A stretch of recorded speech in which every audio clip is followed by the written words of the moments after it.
Sometimes the worst evil happens in the quietest places, far from any helping hand. And sometimes one act of mercy can change two lives forever.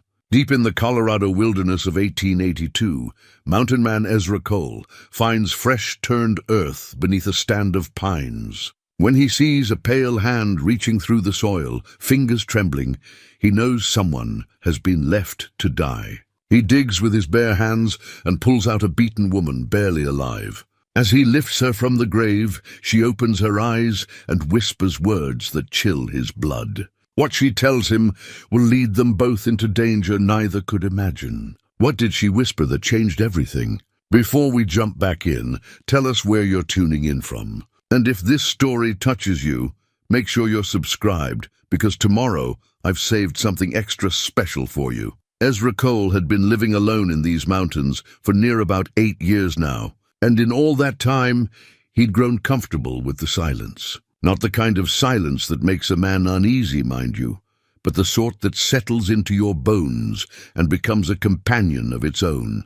The Colorado Rockies in the autumn of 1882 were about as far from civilization as a man could get without falling off the edge of the world. And that suited Ezra just fine.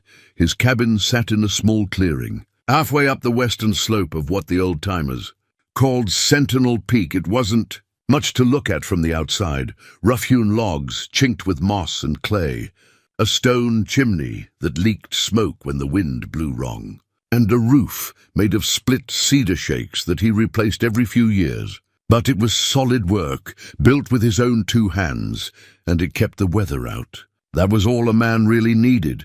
The inside was sparse but functional.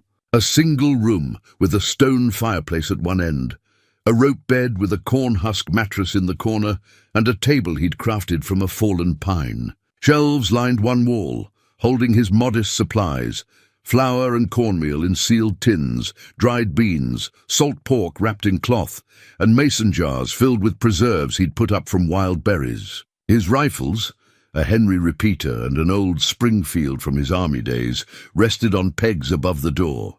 Traps and snares hung from nails driven into the log walls, and his cookware dangled from hooks near the fireplace. But the item Ezra treasured most sat on the small shelf beside his bed. It was a hunting knife with a worn leather handle, the blade kept sharp enough to shave with. His father had carried that knife through the Mexican War, and his grandfather before that had used it to clear farmland in Tennessee. The handle was smooth from decades of use, dark with the oil of many hands. When Ezra held it, he could almost feel the presence of the men who'd come before him, steady and sure. It was a reminder that he came from people who knew how to endure, how to make a life with their hands and their will. Every morning, Ezra rose before dawn. He'd build up the fire, put coffee on to boil and fry whatever meat he had on hand, venison, rabbit, or trout from the creek.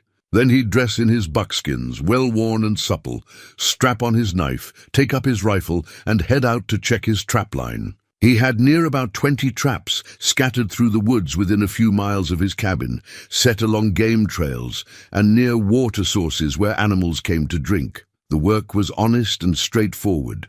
A man set his traps with care, checked them regular, and took what the mountain provided. Beaver pelts were worth good money down in Pinewood, the little town about 15 miles to the east. Fox and marten fetched a fair price too. Ezra made the journey to town maybe once a month, selling his furs to the trading post and buying whatever supplies he couldn't make or find himself. Sugar, coffee, tobacco, ammunition, luxuries really, but ones he'd grown accustomed to.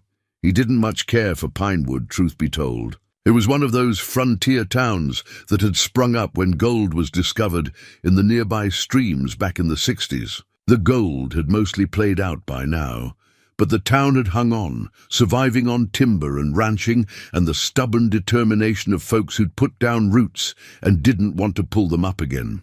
There was a main street with a general store, a saloon, a church, a bank, and the assayer's office that didn't see much business anymore. Maybe 200 souls called Pinewood home, and most of them knew each other's business far too well for Ezra's liking. The townspeople viewed him with a mixture of curiosity and suspicion. He was the hermit, the mountain man who came down from the high country with his furs and his silence. Some folks nodded politely when he passed. Others whispered behind his back, wondering what kind of man chose to live so far from his fellow humans. There were rumors, of course. There always were. Some said he'd killed a man back east and was hiding from the law. Others claimed he'd lost his mind in the war and couldn't abide being around people anymore. The truth was simpler and sadder than any rumor. Ezra had been a soldier once, a sergeant in the Union Army during the great conflict that had torn the nation apart. He'd seen things no man should have to see. Boys blown apart by cannon fire, friends dying slow from infected wounds, cities burned to ash. But he'd survived, carried on by a stubborn refusal to give up, and the thought of the woman waiting for him back home. Her name was Margaret, and she'd been the light of his world. They'd married young, and she'd given him a daughter, little Emma, who had her mother's dark eyes and quick smile. Ezra had promised Margaret he'd come home safe, and he'd kept that promise. He'd walked up the road to their farm in Missouri in the spring of 1865, still wearing his uniform, his heart near about bursting with joy, but the farm was empty. The neighbors told him what had happened while he was away. Cholera had swept through the county that winter. Margaret had taken sick first, then Emma. They'd both died within days of each other, and the neighbors had buried them in the little cemetery behind the Baptist church. Ezra had stood at those graves for a long time, his hands empty, his heart hollow. He'd tried to stay on the farm, to work the land and keep going. But everywhere he looked he saw Margaret, hanging laundry in the yard, humming in the kitchen, sitting on the porch in the evening light. And he heard Emma's laughter in every room, saw her small footprints in the dust. The memories were too heavy to carry, and the silence of the empty house too loud to bear.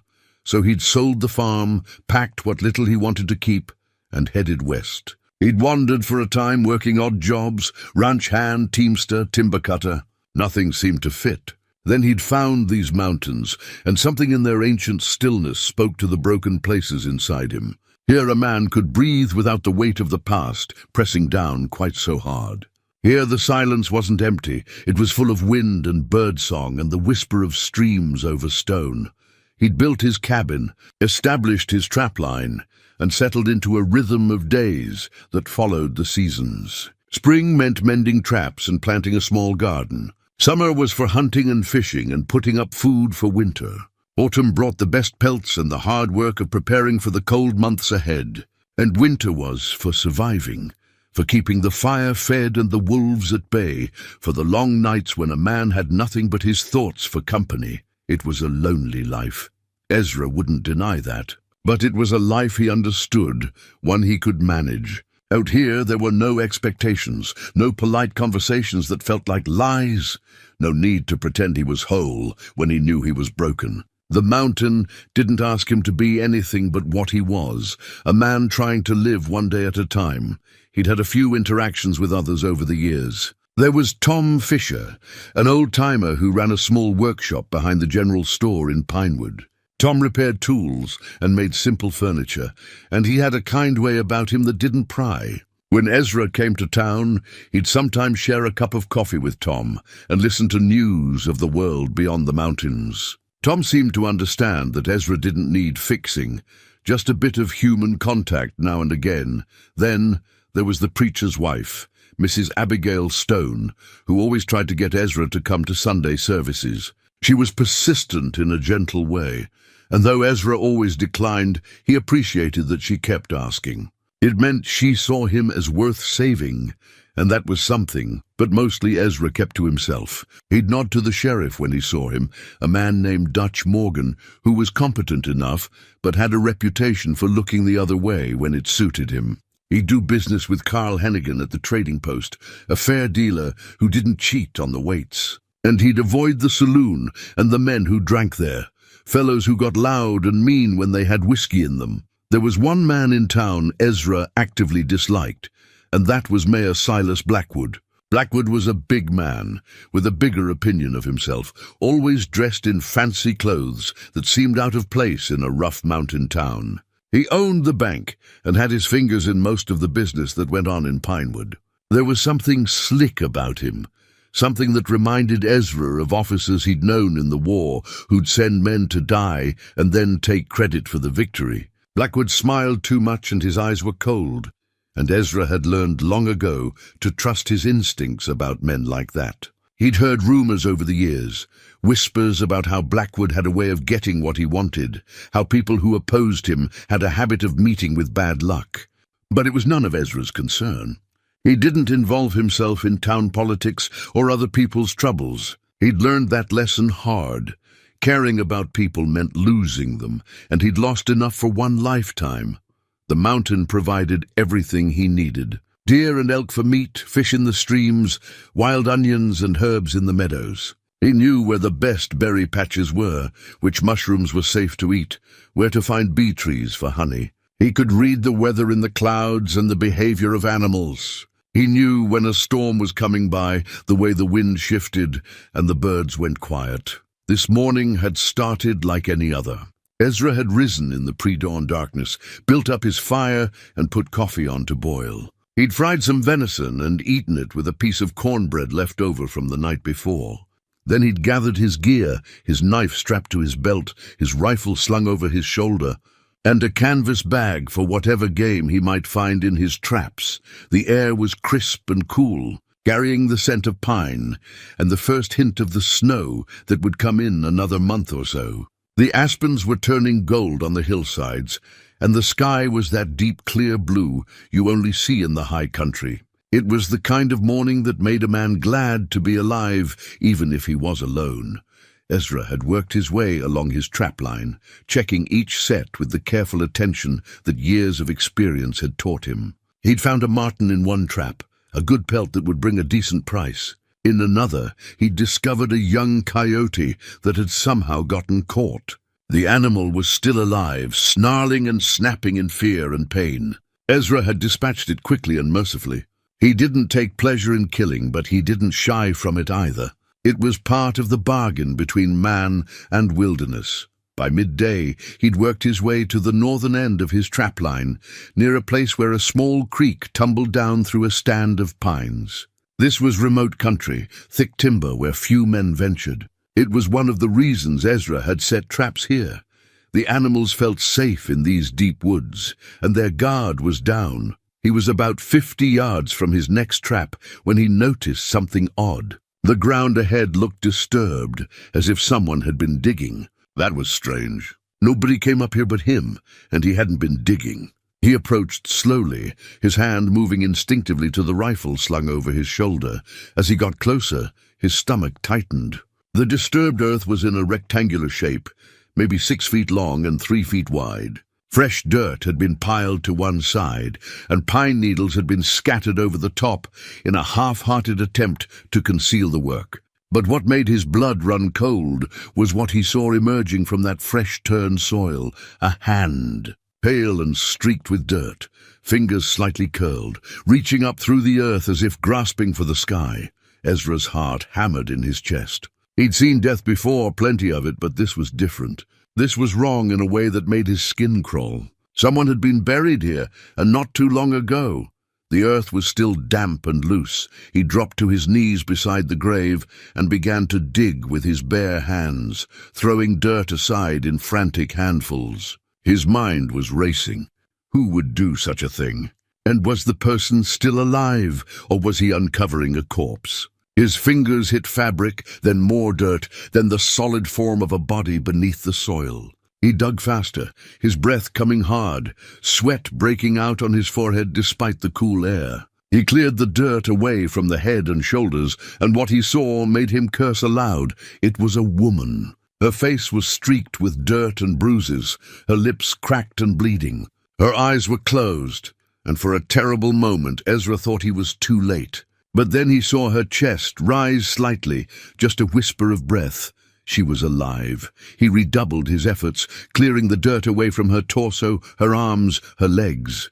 She'd been buried in her clothes, a simple dress that had once been dark blue but was now covered in soil and torn in several places. Her hands were bound in front of her with rough rope, and her wrists were raw and bleeding where she'd struggled against the bonds. Ezra worked quickly, his soldiers' training taking over. First priority was getting her out and breathing properly.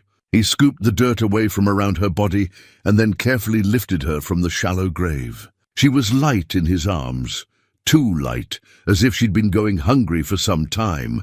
He carried her a few feet away from the grave and laid her gently on a patch of moss beneath a pine tree. Her breathing was shallow and ragged, and her skin felt cold to the touch. He needed to get her warm and get some water into her, but first he had to know, who was she and who had done this to her? He took his knife and carefully cut the ropes binding her wrists. As the bonds fell away, her eyes fluttered open. They were blue, he noticed, the color of a clear mountain sky. For a moment they focused on his face with an expression of such fear that it nearly broke his heart. "Easy now," he said softly, the way he might speak to a spooked horse. "You're safe. I've got you." Her lips moved, but no sound came out at first. Her throat must have been parched from hours, maybe days, without water. Ezra reached for his canteen and carefully lifted her head, bringing the water to her lips. She drank greedily, coughing a little, and he had to pull it back to keep her from making herself sick. "Slow," he said. "Just small sips now." She managed a few more swallows, and some life seemed to come back into her eyes. She looked up at him again, and this time there was something other than fear in her gaze, desperation, maybe, or determination. Her hand reached up and grasped his shirt, pulling him closer with surprising strength. Her lips moved again, and this time sound came with them. Her voice was barely a whisper, rough and broken, but the words were clear enough. "They killed him," she said, her blue eyes boring into his. "They killed my husband, and they tried to kill me." Ezra felt a chill run down his spine that had nothing to do with the mountain air. This woman had been buried alive, left to die in this remote place where no one should have found her. And whoever had done it had killed before. He looked down at her bruised face, at the determination burning in her eyes, despite everything she'd been through. And he knew his quiet life on the mountain was about to change. "Who did this to you?" he asked quietly.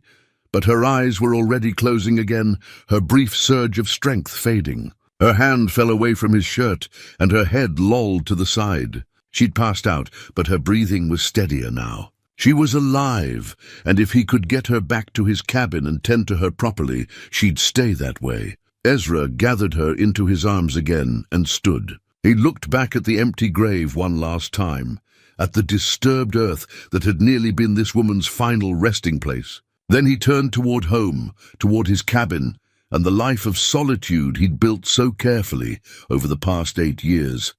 Everything was about to change. He could feel it in his bones, that same certainty he'd learned to trust during the war. But as he carried the unconscious woman through the forest, her head resting against his chest, he realized something else for the first time in a very long time. He didn't mind. The journey back to the cabin took longer than usual. Ezra had to move carefully, picking his way along the trail, while carrying the woman's weight. She remained unconscious, her breathing shallow but steady. Every so often, he'd stop to check her pulse at her neck, making sure she was still with him.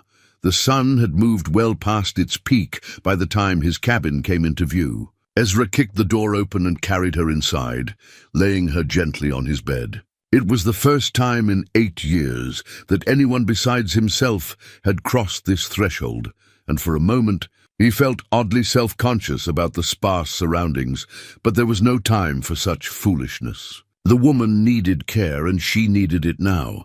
He built up the fire until it was roaring, then filled his largest pot with water and set it to heat. While he waited, he examined her more carefully. Her face was covered in bruises, fresh ones, purple and swelling, probably no more than a day or 2 old. Someone had beaten her badly before burying her. Her dress was torn at the shoulder, revealing more bruising along her collarbone and upper arm. He cut away the torn fabric carefully with his knife, trying to preserve her modesty as best he could while assessing her injuries. 3 ribs on her left side were likely broken, or at least badly bruised. He could see the discoloration spreading across her skin. Her wrists were raw and bleeding where the ropes had cut into them. Her feet were bare and cut, as if she'd tried to run before they caught her. When the water was warm, he dipped a cloth into it and began to clean the dirt from her face and hands. She stirred a little at his touch but didn't wake. As he wiped away the grime, he got his first clear look at her features. She was younger than he'd first thought, maybe 30, perhaps a year or two older. Her hair, once he'd cleaned it, was a deep auburn, the kind that caught the light like copper. Even bruised and battered, there was a strength to her face, a determined set to her jaw. Round her neck, on a delicate silver chain, hung a locket. It had survived her ordeal, though it was scratched and dented. Ezra hesitated, then carefully opened it. Inside were 2 photographs, one of a young man with kind eyes and a serious expression, the other of the same man, standing beside the woman who now lay unconscious in Ezra's bed. They looked happy in that photograph, caught in a moment of joy that seemed very far away from this dark present. So, she'd been married, and her husband was the one she said they'd killed. Ezra closed the locket gently and let it rest against her throat. He continued his work, cleaning her wounds and wrapping her damaged wrists with strips of clean cloth. He had some willow bark tea that would help with the pain and the fever he suspected would come. He'd seen enough injuries in the war to know that the body's response to trauma often included fever, and she'd been through more trauma than most. As the afternoon wore into evening, Ezra sat beside the bed watching over her. She remained deeply unconscious, occasionally muttering words he couldn't quite make out. Once she cried out sharply, her body going rigid, and he had to gently restrain her to keep her from injuring herself further. Whatever dreams or memories haunted her sleep, they weren't peaceful ones. He made himself some supper, beans and salt pork boiled together, but found he had little appetite. His mind kept returning to that shallow grave, to the deliberate cruelty of burying someone alive. And to her words, "They killed my husband." Who were they, and why? As darkness fell, and the cabin filled with shadows, broken only by firelight, the woman finally stirred more purposefully. Her eyes opened, unfocused at first, then gradually clearing as she took in her surroundings. She saw Ezra sitting in the chair beside the bed, and fear flashed across her face. "Easy," he said again, keeping his voice low and calm. "You're in my cabin. You're safe here. I'm the one who found you and dug you out." She stared at him for a long moment, and he could see her trying to piece together her memories. Then recognition flickered in her eyes. She remembered him from the forest, remembered his face above her as he lifted her from the grave. "You saved me," she whispered, her voice still rough. "I found you." "You saved yourself by holding on long enough for someone to come along." She tried to sit up and immediately gasped in pain, her hand going to her ribs. "Don't," Ezra said, reaching out to steady her. "You've got broken ribs, maybe 3 of them. You need to stay still and let them heal." She sank back against the pillow, tears of frustration welling in her eyes. "How long was I?" "I don't know," he admitted. "But the earth was still damp. My guess would be they buried you yesterday, maybe the day before. The cold probably helped keep you alive longer than you should have lasted." A shudder ran through her body. She closed her eyes, and a tear traced down her bruised cheek. "I remember they came at night. 3 of them. Dragged me from my house. I fought, but..." Her voice broke.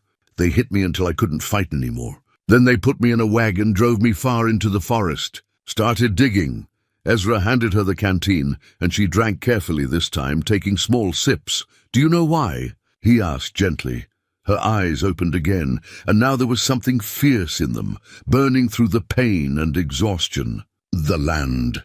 It's always about the land. My husband James, he owned property near Pinewood. Good property with water rights and timber. Men wanted to buy it, but James wouldn't sell. He said his father had homesteaded that land, and he meant to pass it down to our children someday." She touched the locket at her throat with trembling fingers. 3 months ago, James went hunting. They said it was an accident, that his rifle misfired and killed him. But James was careful with firearms. He'd been shooting since he was a boy. It wasn't an accident. Who said it was an accident? The sheriff, Dutch Morgan. He came to tell me himself, real solemn-like. Said it was a tragedy, but these things happened. The town held a funeral. Everyone was so sorry. Her voice hardened. But I knew. I knew someone had killed him because he wouldn't sell that land. Did you tell anyone? The sheriff? A bitter laugh escaped her lips. Morgan's in their pocket. I tried to talk to the marshal when he passed through, but before I could get to him, my house caught fire. Middle of the night. I barely got out alive. Lost everything, all our belongings, James's papers, everything. She was getting agitated now, her breathing coming faster. Ezra could see it was costing her to tell this story, but she pressed on, as if she needed him to understand. I had nowhere to go. No family, no money. I was staying at the church. Reverend Stone and his wife took me in. Then last night they came for me. Dragged me out of the church itself. Nobody stopped them. Nobody helped me. Who came for you? Do you know their names? Dalton Morgan, the sheriff's younger brother. He's the one who hit me the hardest. And two others I didn't recognize. Hired men, probably. They work for Mayor Blackwood, I think. He's the one who wanted our land the most. Ezra sat back, absorbing this. Mayor Silas Blackwood. He'd known there was something wrong about that man. Something rotten beneath the expensive clothes and the politician's smile. But murder and burying a woman alive? You have any proof of this? He asked. Anything that could stand up against men like that? She shook her head weakly. It all burned in the fire. James had kept records. Letters from Blackwood trying to buy the land. Documents about the water rights. All gone. What about the land itself? Who owns it now? I do, I suppose. James left it to me in his will. But without the deed... She stopped, and a strange look crossed her face. Her hand went to the locket again, and she fumbled with it, trying to open it with fingers that shook from exhaustion and injury. Ezra helped her, carefully opening the locket once more. This time, she reached inside with her fingernail and pried at what he'd thought was the backing. It came loose, revealing a tiny folded piece of paper tucked behind the photographs. She pulled it out with trembling fingers and unfolded it carefully. It was the deed to the property, copied in miniature in careful handwriting, James Mercer's name. The legal description of the land, the date of filing, and the county recorder's stamp. James made this for me, she whispered. He said if anything ever happened to him, I should keep it close. I thought he was being silly, worrying over nothing. Fresh tears spilled down her cheeks. He knew. Somehow he knew they were coming for him, and he tried to protect me the only way he could. Ezra looked at the tiny document, then at the woman lying in his bed, broken, but not defeated. She'd been through horrors that would have destroyed most people, but she was still fighting. There was steel in her, the kind of strength that didn't come from never being hurt, but from refusing to stay down when you were. What's your name? He asked. Catherine. Catherine Mercer. I'm Ezra Cole, and I need you to understand something, Mrs. Mercer. The men who did this to you, they're going to realize their mistake. They're going to figure out that you might still be alive, and they're going to come looking. This cabin isn't secret. Anyone in Pinewood could tell them where to find me. Catherine met his eyes steadily. Then I've brought trouble to your door. I'm sorry for that. If you want to take me back to town, turn me over to the law. The law is what tried to kill you, Ezra interrupted. And I'm not in the habit of handing people over to be murdered. But you need to know what you're asking. If I help you, if I hide you here and keep you safe, I'm making myself an enemy of powerful men. My life here, quiet as it is, will be over. I'm not asking you for anything, Catherine said quietly. You saved my life. That's more than anyone else in Pinewood was willing to do. When I'm strong enough to travel, I'll leave. I'll go somewhere else. Start over somewhere they can't find me. Ezra looked at her, this woman who'd been beaten, buried alive and left to die, who'd lost her husband and her home and everything she'd ever had. And he thought about the 8 years he'd spent hiding in these mountains, running from his grief, choosing loneliness over the risk of caring about anyone ever again. He thought about Margaret and Emma, about the promises he'd made and kept, and the ones he'd made and broken. He'd promised himself he'd never let anyone matter to him again, never let anyone get close enough to hurt him when they were gone. But looking at Catherine Mercer, seeing the courage in her eyes despite everything she'd been through, he realized something. He'd been dead for 8 years, just going through the motions of living. Maybe it was time to take a risk again. Maybe it was time to stand for something besides his own solitude. "You'll stay here until you're healed," he said firmly. "And then we're going to figure out how to prove what happened to your husband and make the people responsible answer for it. Because if we don't, they'll just do this to someone else. Men like Blackwood don't stop until someone stops them." Catherine's eyes widened. "You'd do that? Risk yourself for a stranger?" "I was a soldier once," Ezra said. "I took an oath to protect people who couldn't protect themselves. I may have left the uniform behind, but I never stopped believing in that oath. It wasn't the whole truth. There was more to it than duty, something he couldn't quite name yet. But it was true enough for now." Catherine closed her eyes, and he saw some of the tension leave her body. "Thank you," she whispered. "James would have liked you. He believed in doing what was right too, no matter the cost." "Get some rest," Ezra said. "You're safe here. I'll keep watch." As Catherine drifted back to sleep, Ezra sat in his chair by the fire, his father's knife in his hands, and thought about the choice he'd just made. Outside, the mountain night was full of stars and silence. But somewhere out there in the town of Pinewood, men were probably realizing that their victim might have survived. And when they came looking, and they would come looking, Ezra would be ready. His quiet life was over. The question now was what came next. 3 days passed in a slow rhythm of healing and revelation. Catherine's fever came on the second night, just as Ezra had feared it would. Her body was fighting the trauma it had endured, and the fever burned hot enough that he worried it might carry her off, despite everything. He spent that long night bathing her forehead with cool water, spooning willow bark tea between her lips when she was conscious enough to swallow, and keeping the fire stoked to ward off the chill that made her shake despite the heat radiating from her skin. By dawn, the fever broke. She woke weak and disoriented but clear-eyed, and Ezra felt a weight lift from his chest that he hadn't quite realized was there. She was going to survive. Her body was strong, and her will was stronger. As she grew stronger, they talked. Catherine would tell her story in pieces, the memories coming back in fragments, as if her mind was sorting through what had happened and putting it in order. Ezra would sit beside the bed and listen, occasionally asking a question, but mostly just letting her speak. He'd learned in the war that sometimes the best thing you could do for someone who'd been through hell was simply bear witness to their suffering. James Mercer had been a good man. That much became clear from every story Catherine told. He'd been the son of homesteaders who'd claimed their land back in the 40s, when the territory was still wild and dangerous. His father had built a life from nothing, clearing trees and breaking ground, fighting off wolves and weathering harsh winters. When James inherited the property, he'd worked just as hard to improve it. "He built us a house," Catherine said one afternoon, staring up at the rough beams of Ezra's ceiling as if she could see through them to better memories. Not a cabin, a real house with 2 stories and glass windows he'd hauled all the way from Denver. He said someday we'd have children, and they'd need room to grow. He wanted to give them something solid, something that would last. Her voice caught on that last word, and Ezra saw her hand move unconsciously to her stomach. He understood then what she wasn't saying, that she and James had been trying for children, hoping for them, and now that hope was as dead as James himself.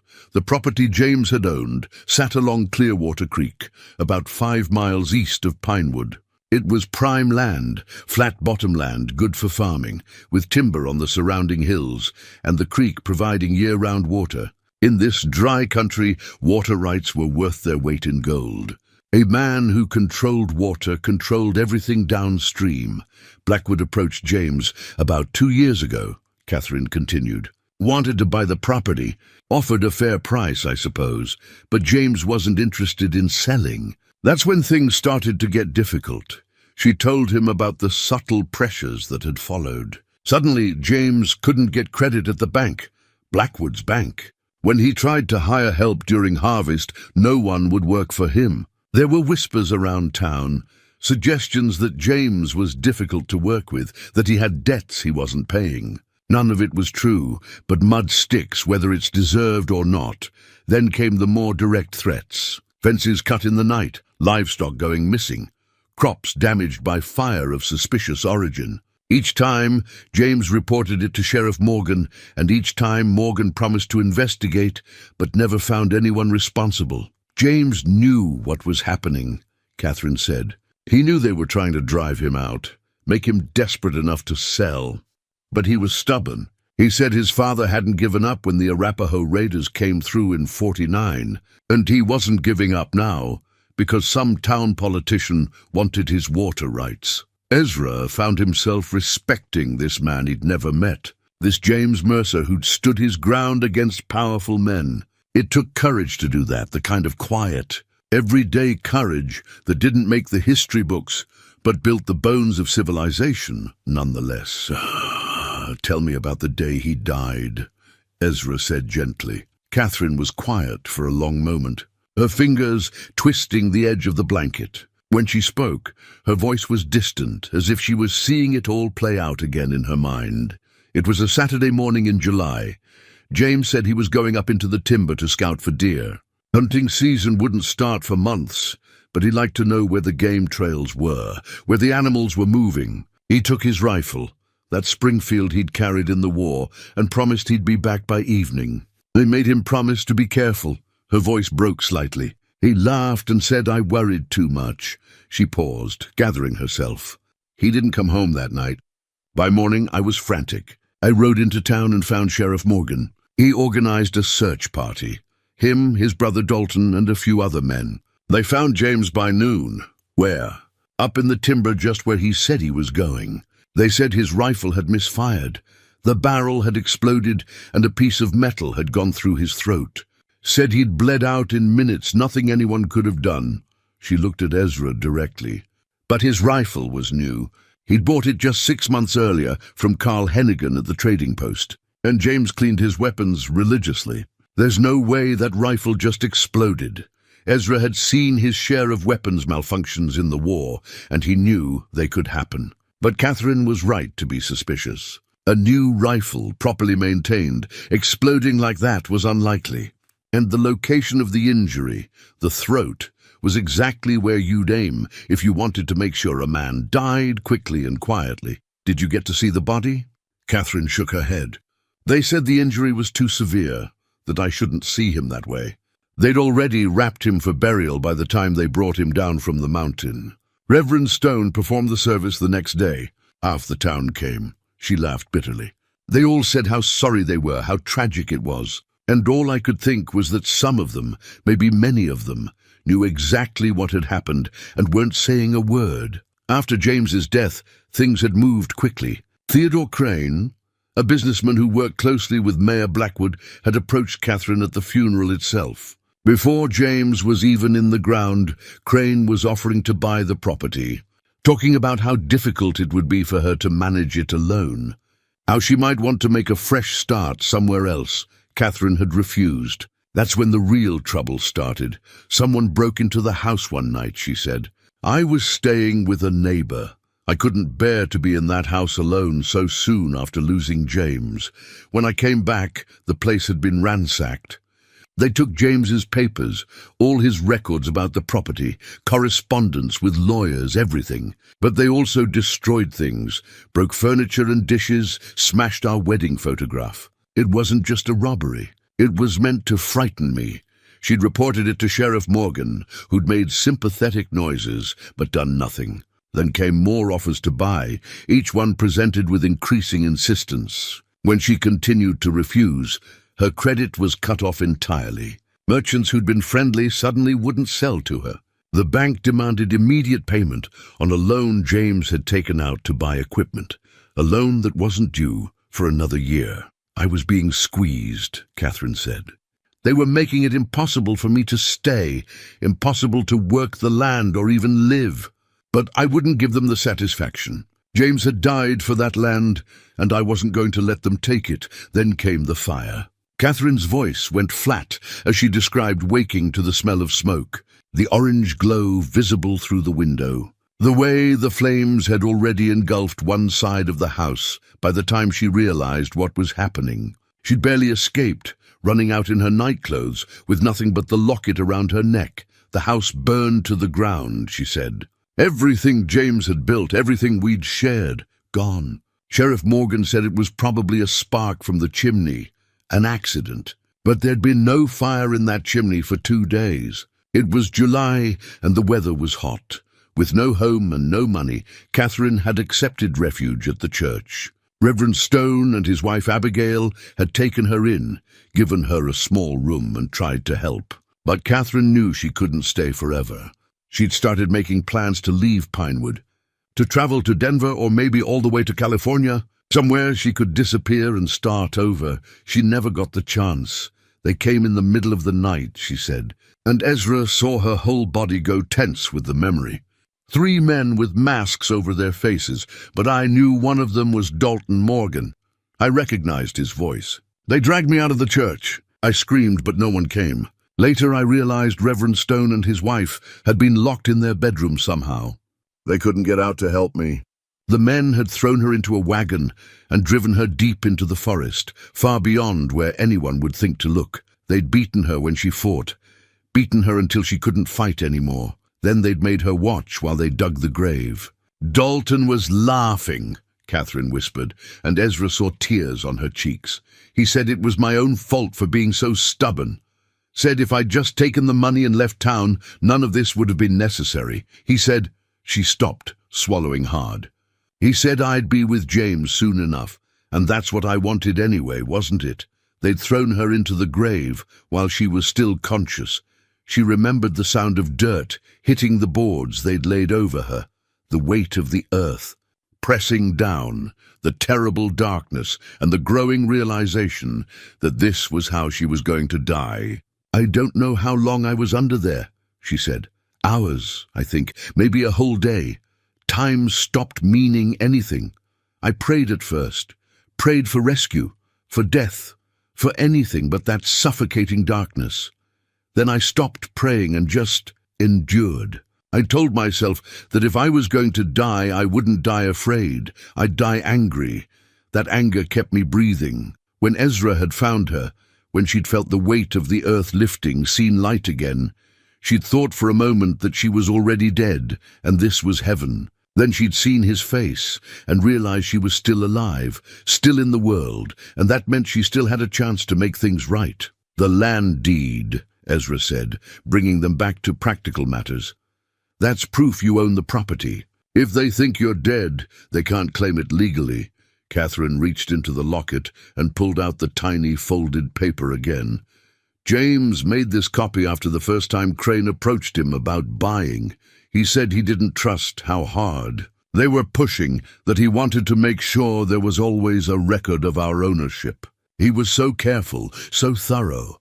She looked at the miniature deed with such sadness that Ezra had to look away. He tried to protect me, and I failed him.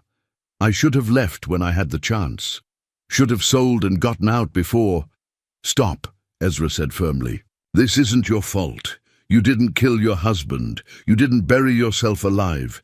Evil men did those things, and they're the ones who'll answer for it. How? Catherine asked, and the despair in her voice cut him. They're too powerful. The sheriff works for them. The mayor is one of them. They control the bank and most of the businesses. Who's going to stand up to them? Who's going to believe me over them? It was a fair question, and Ezra didn't have a good answer. Not yet. But he was starting to form the shape of an idea, the outline of a plan. It would be dangerous, and the odds weren't in their favor, but he'd faced worse odds before and survived. There's always someone, he said. Always someone who can't be bought or frightened into silence. We just have to find them. He thought about Tom Fisher, about Reverend Stone, about the other people in Pinewood who'd watched this injustice unfold. How many of them were complicit and how many were simply afraid? For now, you need to rest and heal, he continued. You're safe here. I'll make sure of that. And while you're healing, I'll start asking questions, carefully. There's got to be evidence somewhere, something that proves what they did. And even if there isn't, that little deed you're holding is leverage. They think you're dead, think they're in the clear. When they find out you're alive, they'll panic. Panicked men make mistakes. Catherine looked at him for a long moment, and he saw something shift in her expression. Hope, maybe, or the beginning of trust. "Why are you doing this? You don't know me. You don't owe me anything." Ezra was quiet, trying to find words for something he didn't fully understand himself. Finally, he said, "Maybe I'm tired of running from everything that matters. Or maybe I just recognize that some things are worth fighting for, even if the fight costs you everything." He stood up, went to the shelf beside his bed, and picked up his father's hunting knife. He held it for a moment, feeling the familiar weight, then set it back down. "My father carried this knife through a war. My grandfather cleared land with it. They were men who stood for something, who didn't back down when things got hard. I've spent 8 years hiding in these mountains, telling myself I was done with all that. But maybe I was just waiting for a reason to remember who I used to be." Catherine watched him with those clear blue eyes. "And I'm that reason? You're someone who deserves better than what this world gave you," Ezra said simply. "That's reason enough." Outside, the afternoon sun was slanting through the pines, casting long shadows across the clearing. Ezra looked out the window, scanning the tree line the way he'd been trained to do, watching for movement, for signs of trouble. It was all quiet now, but he knew that couldn't last. Sooner or later, the men who'd tried to kill Catherine would realize their mistake. And when they came, he'd need to be ready. But for now, in this moment, Catherine was safe and healing. That was victory enough for one day. By the 5th day, Catherine was able to sit up for short periods without the pain overwhelming her. Her ribs were still tender, but the worst of the bruising had started to fade from purple to a sickly yellow-green. She was eating better, too. Ezra had made her venison stew and cornbread, and she'd managed to keep it down. Strength was returning to her, slowly but surely. Ezra had spent those days in a state of heightened awareness, constantly scanning the forest around his cabin for any sign of visitors. He'd moved through his normal routines, checking traps, gathering firewood, hunting, but he'd done so with the caution of a scout in enemy territory.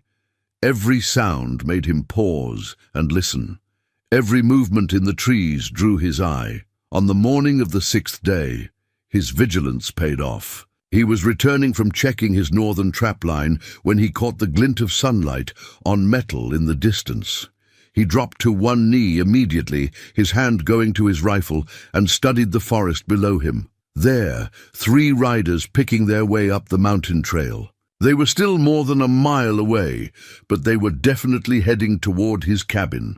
Ezra pulled out his spyglass, a military-issue telescope he'd carried through the war and had kept more out of sentiment than practical use. Through its magnified lens, he could make out details. 3 men on horseback. The one in the lead was big, broad-shouldered, with the aggressive posture of someone used to intimidating others. Even from this distance, Ezra could see the glint of a badge on his chest. The other 2 were younger, harder-looking, the kind of men who made their living with their fists and their guns. They were searching, riding slowly, studying the ground and the surrounding trees, looking for signs, for tracks, for any indication that someone had passed this way recently. They hadn't found his cabin yet, but they were methodical. Given time, they would. Ezra lowered the spyglass and thought quickly. He could make it back to the cabin before they did, but not by much. And once they found the cabin, they'd find Catherine. He needed to lead them away, give her time to hide, or, if necessary, to run. He moved swiftly through the forest, using every bit of cover, making his way back to the cabin by a route that wouldn't cross the searcher's path. He burst through the door to find Catherine awake and alert, sitting up in bed with a look of alarm on her face. "What is it?" she asked. 3 men, Ezra said, already gathering supplies.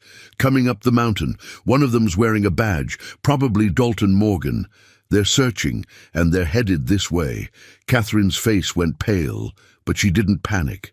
Instead, she swung her legs out of the bed, moving carefully to protect her injured ribs. "What do we do?" "You stay here," Ezra said, loading his rifle and checking his revolver.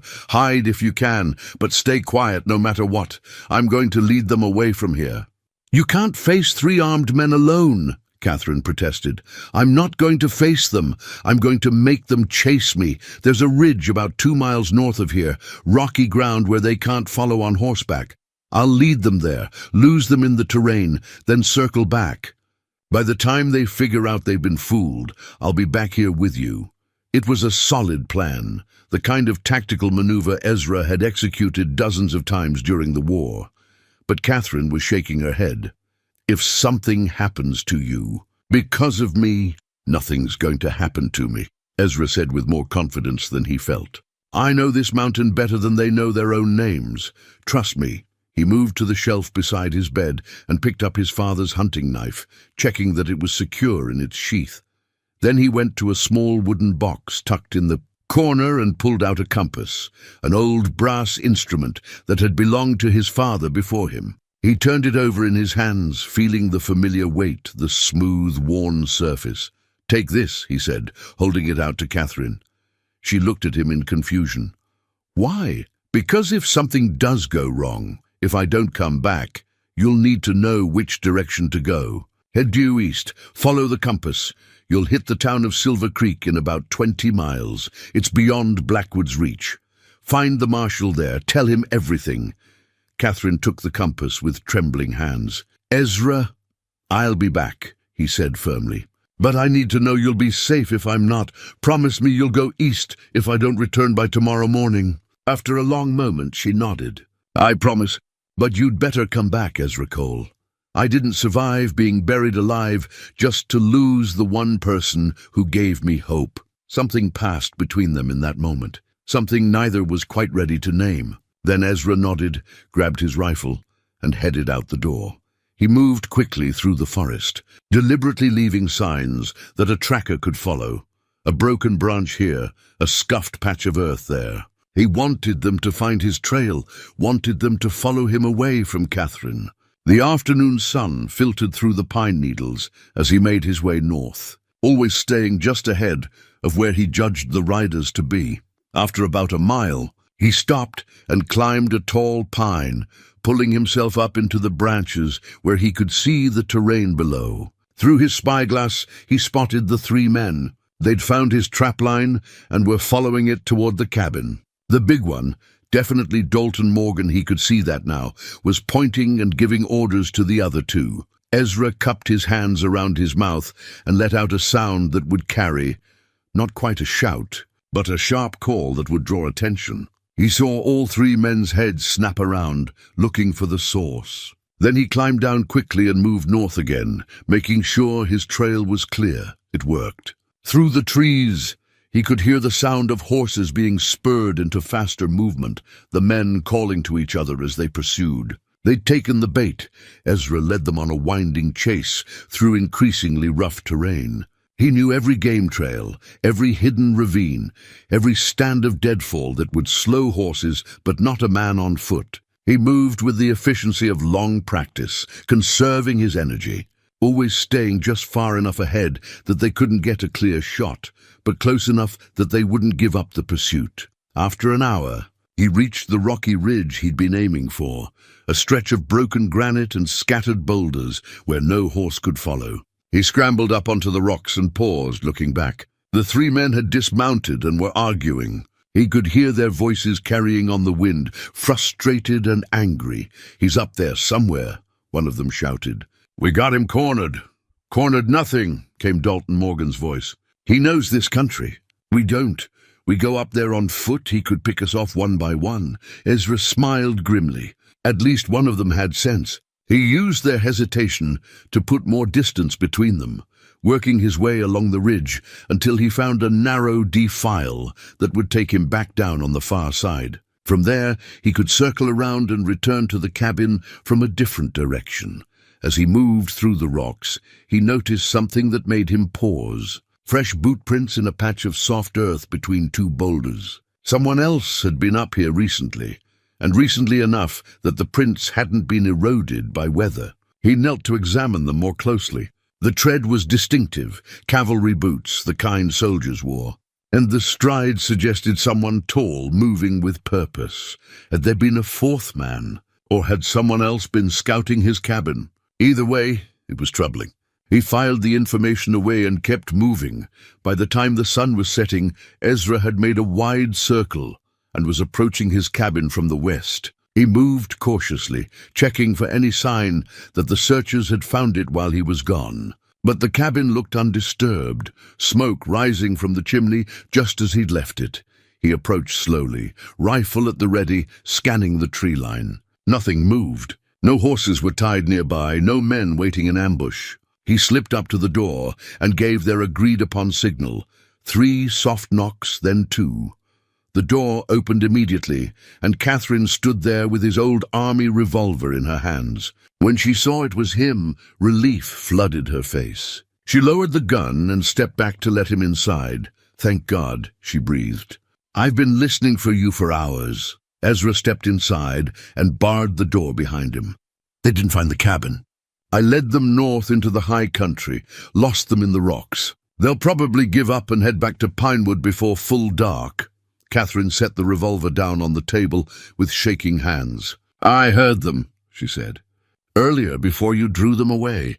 They rode right past, maybe 100 yards from here. One of them was talking about checking every cabin in the territory until they found the woman. He said Mayor Blackwood was offering $500 to whoever brought you in, dead or alive. $500. That was serious money, enough to tempt a lot of men to turn tracker and hunter. Ezra had known this would get dangerous, but the price on his head, and by extension on Catherine, made it personal in a way he hadn't quite anticipated. "We need to be more careful," he said. "They're not going to give up. That's too much money, and they're too desperate to keep you silent." Catherine nodded, then looked down at the compass, still clutched in her hand. "You came back," she said softly. "I wasn't sure you would. I gave you my word," Ezra said simply. She looked up at him, and in her eyes he saw something that made his chest tighten. It wasn't just gratitude or relief. It was trust, real and deep, the kind of trust that came from seeing someone at their worst and their best, and choosing to believe in them anyway. "Your father's compass," she said, holding it out to him. "You should have it back." Ezra closed her fingers around it gently. "You keep it. I meant what I said. If something happens to me, you need to know which way to go. Besides," he paused, not quite sure how to put the thought into words, "it feels right you having it. My father would have liked you. He always said the measure of a person wasn't whether they fell down, but whether they got back up." Catherine's eyes glistened with unshed tears. "I'm trying to get back up. Some days it doesn't feel like I'm making much progress." "You're alive," Ezra said. "You're healing. You're still fighting. That's progress enough for anyone." They stood there in the firelight, the cabin warm around them, and Ezra realized something had shifted between them. It wasn't just that he was protecting her anymore. They were becoming partners in this, 2 people bound together by circumstance and choice, learning to trust each other in ways that went deeper than simple survival. "Tell me about your wife," Catherine said suddenly. "You mentioned you lost her. Was it recent?" Ezra hesitated. He didn't talk about Margaret, hadn't spoken her name aloud in years. But something about Catherine's direct gaze, the way she'd shared her own pain so openly, made him want to be equally honest. 8 years ago, he said quietly. Her name was Margaret. We had a daughter, Emma.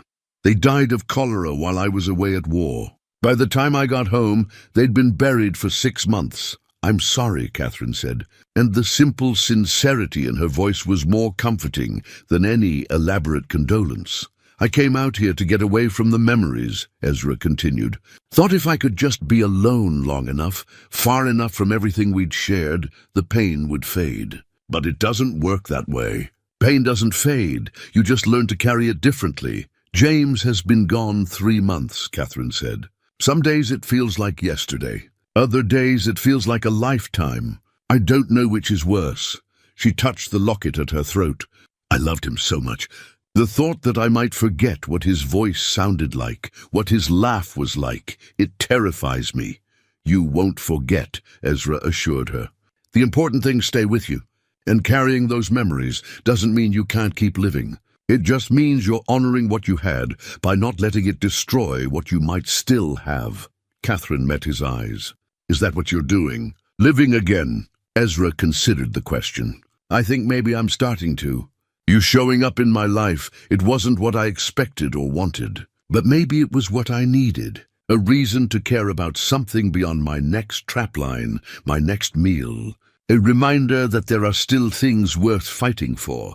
They talked long into the night, sharing stories of the people they'd loved and lost, of the lives they'd lived before fate brought them to this cabin in the mountains. Catherine told him about her childhood in Ohio, about coming west with her parents in a wagon train, about meeting James at a church social and knowing within a week that he was the man she'd marry. Ezra told her about growing up in Missouri, about his father teaching him to hunt and trap, about Margaret's smile and Emma's laughter. The memories hurt less in the telling than he'd expected. Maybe it was Catherine's presence, the way she listened without judgment or pity. Or maybe it was simply time, working its slow magic on old wounds. As the fire burned low and exhaustion finally claimed them both, Ezra made a bedroll by the hearth, while Catherine settled back into the rope bed. Just before sleep took him, he heard her voice, soft in the darkness. Ezra. Yes? Thank you.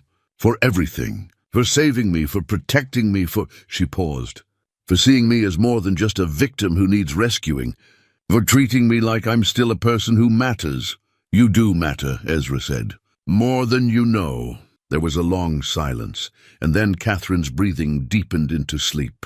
Ezra lay awake a while longer, staring at the dying embers, thinking about the dangerous days ahead and the woman sleeping a few feet away who'd somehow, in less than a week, become important to him in ways he was only beginning to understand. Outside, the mountain night was cold and clear, full of stars that had witnessed countless human struggles and would witness countless more. But inside the cabin, there was warmth and the beginning of something neither Ezra nor Catherine had expected to find again. The next morning brought cold rain, the kind that soaked through everything and turned the mountain trails to mud.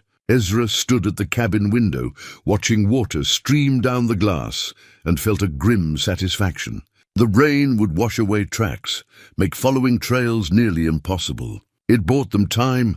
Catherine was up and moving around the cabin now, though she still moved carefully, one hand pressed to her ribs when she thought he wasn't looking. She'd insisted on helping with breakfast, and together they'd made johnny cakes and fried some of the trout Ezra had caught the day before. It felt oddly domestic, this quiet routine of two people sharing space and tasks, and Ezra found he didn't mind it as much as he'd expected. Over breakfast, they talked strategy.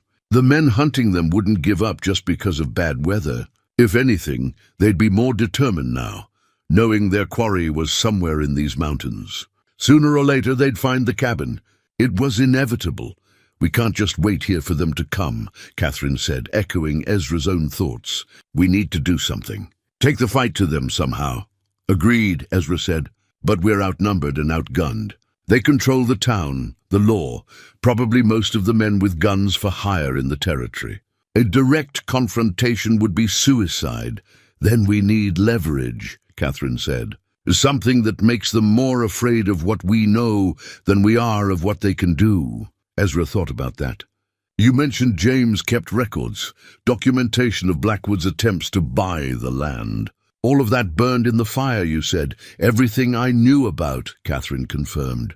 But James was careful, meticulous. He kept a journal, wrote in it every day, documented everything important that happened, every conversation, every threat. Her eyes widened as the realization hit her. The journal. I'd forgotten about the journal. Where is it? Hidden, Catherine said. James didn't keep it at the house. He said if anything happened to him, I should know where to find it. But it needed to be somewhere safe, somewhere they wouldn't think to look. Where? Ezra pressed.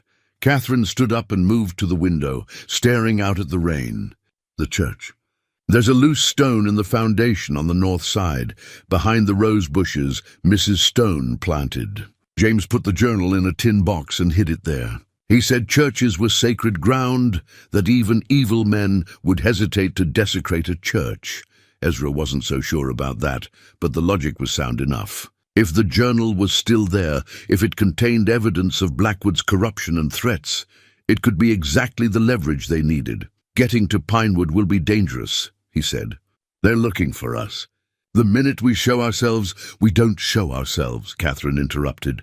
"We go at night when the town's asleep. Get in, get the journal, get out." "You're in no condition to make that kind of journey," Ezra pointed out. "It's 15 miles of rough trail, and you're still healing." Catherine's jaw set in that stubborn way he was beginning to recognize. "I'm the only one who knows exactly where to look, and I'm stronger than I look. Besides, this is my fight as much as yours. Maybe more." Ezra studied her for a long moment. She was right, of course. This was her fight, her husband who'd been murdered, her life that had been destroyed. He had no right to sideline her just because he felt protective. "All right," he said finally, "but we do this smart. We scout the town first, learn the patrol patterns, figure out where Morgan's men are stationed. We don't move until we're sure we can get in and out without being seen." Catherine nodded, relief evident in her face. "When do we start?"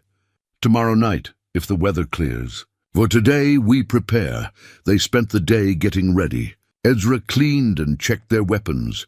His rifle, his revolver, and a smaller pistol he gave to Catherine after showing her how to load and fire it. She handled the gun with surprising competence, and when he asked about it, she explained that James had taught her to shoot. He said a woman alone, on a frontier farm, needed to know how to defend herself, she said. "We'd practice together on Sunday afternoons, shooting at targets he'd set up behind the barn. I got pretty good, actually." Ezra had her demonstrate, and he was impressed. Her aim was steady, her handling confident. Good. If things went wrong in Pinewood, she'd need those skills. He also taught her some of what he'd learned in the army about moving silently, about using shadows and cover, about how to blend into an environment and avoid drawing attention. Catherine was a quick learner, attentive and focused. He could see the determination in her eyes, the need to do something active after days of being confined to the cabin by her injuries. As they worked together, Ezra found himself noticing small things about her. The way she bit her lower lip when she was concentrating, the grace in her movements even injured, the strength in her hands weathered from farm work. She was beautiful, he realized, though her beauty came less from perfect features and more from an inner vitality that couldn't be extinguished even by everything she'd endured. He pushed the thoughts away. This wasn't the time for such things. They had a mission to plan, dangers to face. Personal feelings were a distraction neither of them could afford. That evening, as they sat by the fire cleaning their weapons, Catherine did something unexpected. She reached up to her neck and unfastened the chain that held her wedding ring. She'd worn it on the chain since James's death, unable to bear putting it back on her finger. Now she held it in her palm, the simple gold band catching the firelight. "I need to let him go," she said quietly. "Not forget him, I'll never forget him. But I can't keep living in the past, holding on to a life that doesn't exist anymore." She looked at Ezra. "James would want me to keep living, to keep fighting. He wouldn't want me to give up just because he's gone." She opened the locket at her throat and carefully placed the ring inside, next to the photographs and the miniature deed. Then she closed it and tucked it back beneath her shirt. "He's still with me," she said. "But he's not all I am anymore." Ezra understood what she was doing, what the gesture meant. It was a kind of closure, a way of honoring the past while making room for the future. He'd never managed to do the same with his own grief, but watching Catherine do it gave him hope that maybe someday he could. "He'd be proud of you," Ezra said. "The way you've fought, the way you've refused to give up. That takes real courage." "I learned from him," Catherine said. "He never gave up either. That's why they had to kill him, because he wouldn't back down, wouldn't compromise what he believed was right." She looked at the fire. "I owe it to him to finish what he started, to make sure the men who killed him faced justice." The next day dawned clear and cold. The rain had passed, leaving the world washed clean and sharp-edged. Ezra spent the morning scouting the trails that led down toward Pinewood, checking for signs that Morgan's men were still searching the high country. He found nothing, no fresh tracks, no sign of riders. Either they'd given up for now or they were regrouping, planning their next move. He returned to the cabin to find Catherine practicing her marksmanship. shooting at marks she'd carved into a dead tree trunk 20 paces away. Her aim was good, her stance solid. She'd heal from this, he realized. She'd carry scars, physical and emotional, but she wouldn't be broken by what had happened to her. She was too strong for that.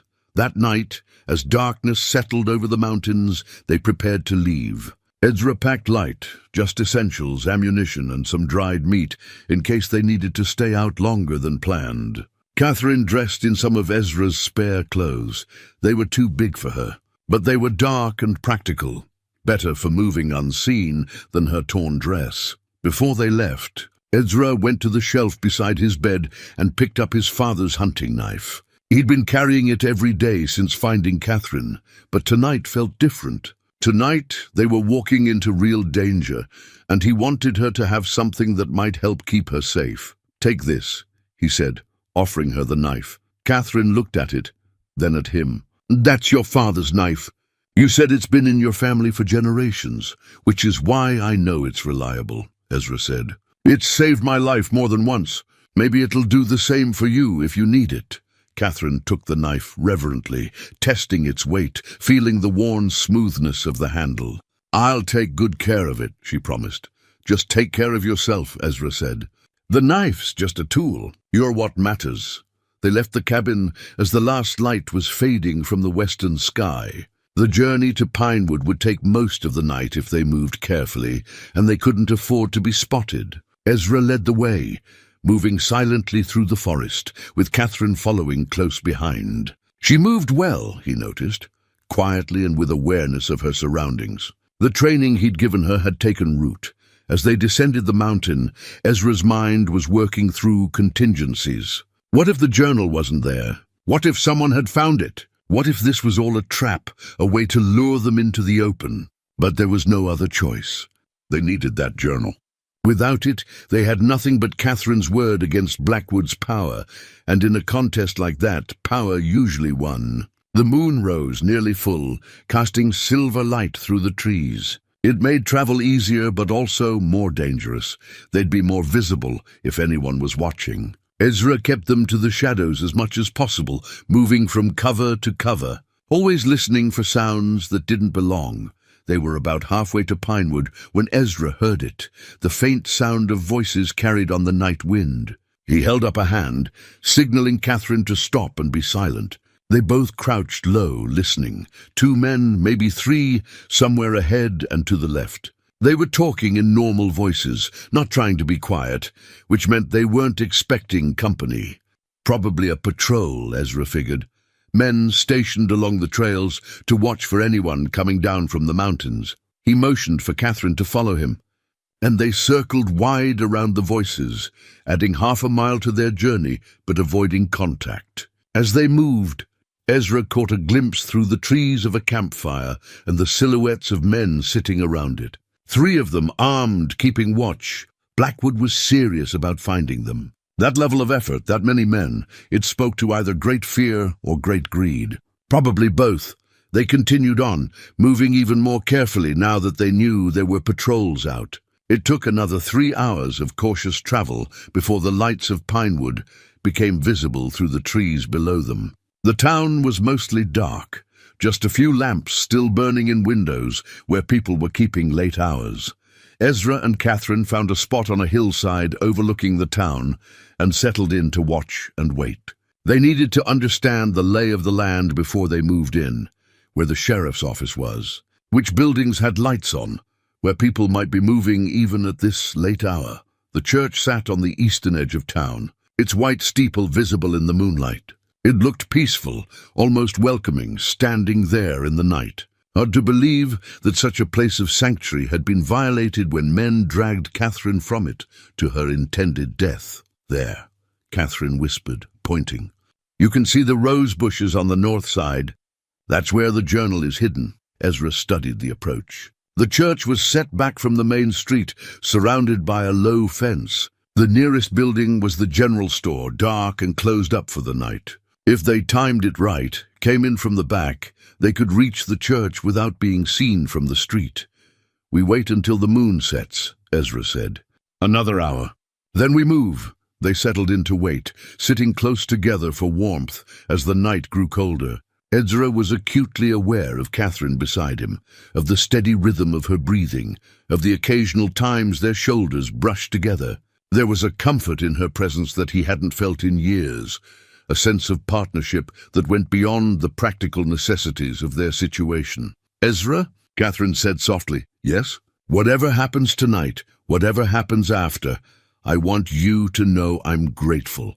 Not just for saving my life, but for giving me a reason to want to keep living. For reminding me that there's still good in the world, that there are still people worth believing in."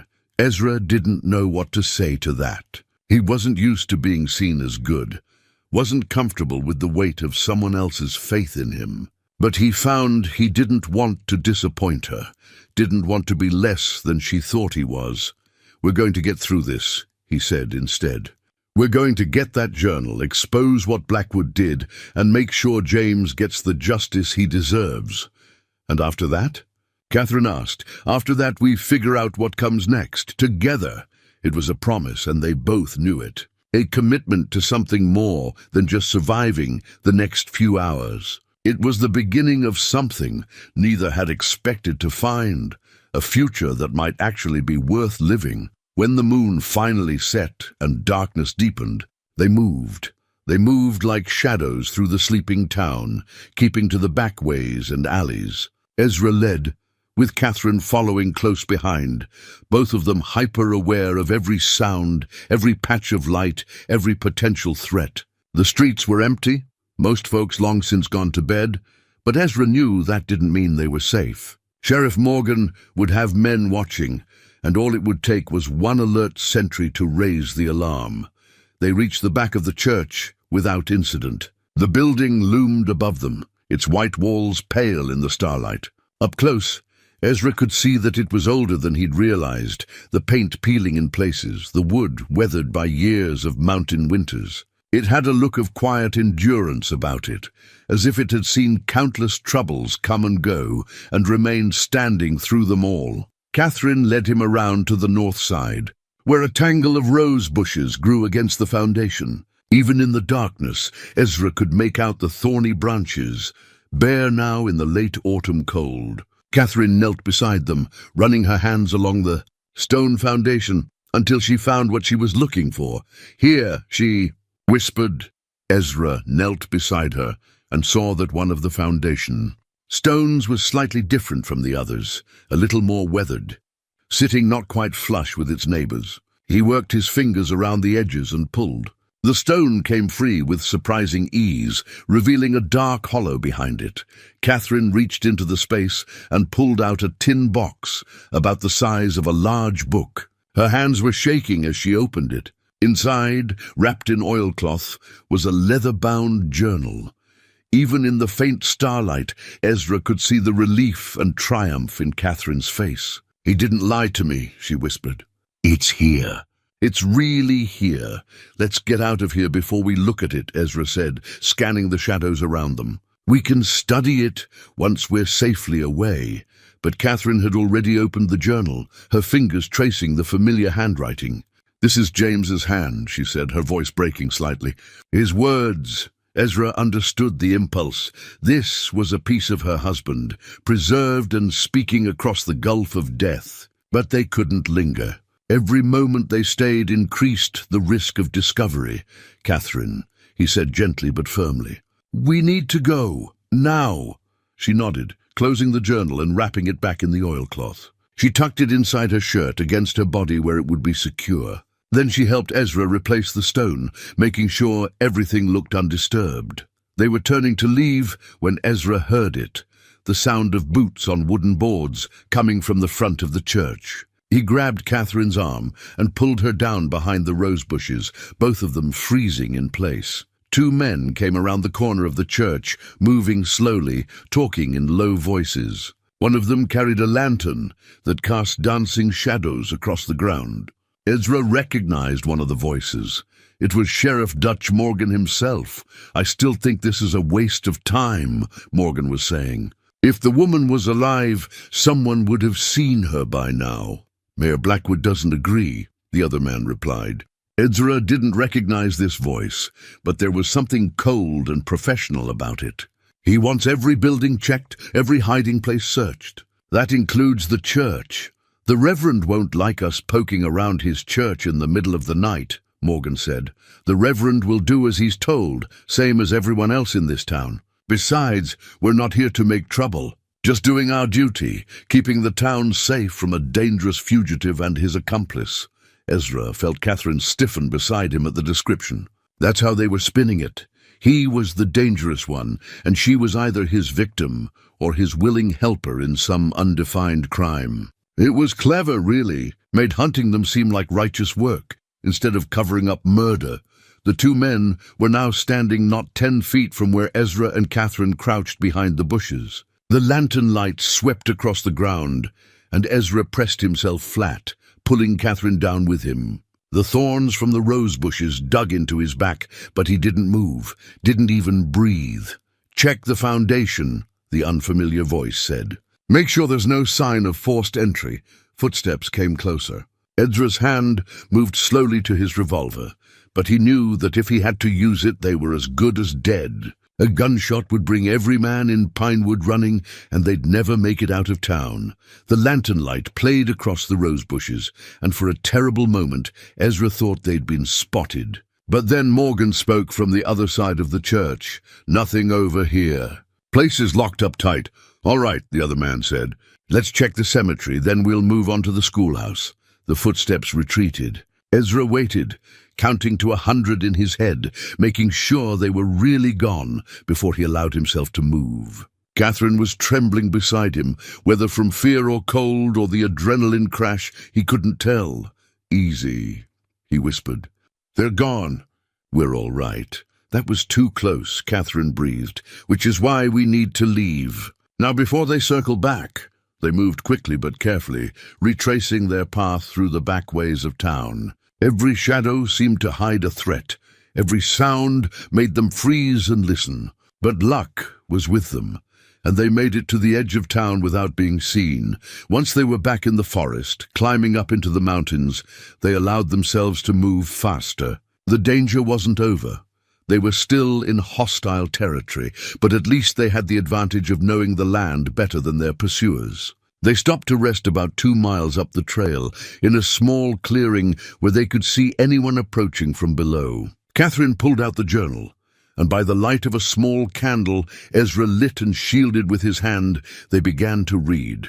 James Mercer had been thorough. The journal detailed 3 years of his life in Pinewood, from the time he'd first built his house to the weeks before his death. Most of it was mundane. Notes about crops planted and harvested, repairs made, weather patterns observed. But interspersed throughout were entries that made Ezra's blood run cold. 2 years ago, James had written about Mayor Blackwood's first approach, couched in friendly terms. "The mayor stopped by today admiring the property. Said if I ever wanted to sell, he knew investors who'd pay top dollar. I told him politely that this land is Emma's inheritance, meant for the grandchildren Catherine and I hope to have someday." He smiled and said of course. He understood completely. 6 months later, Blackwood came by again, this time with Theodore Crane. Their offer has doubled. I told them the answer is still no. Crane wasn't as friendly as last time.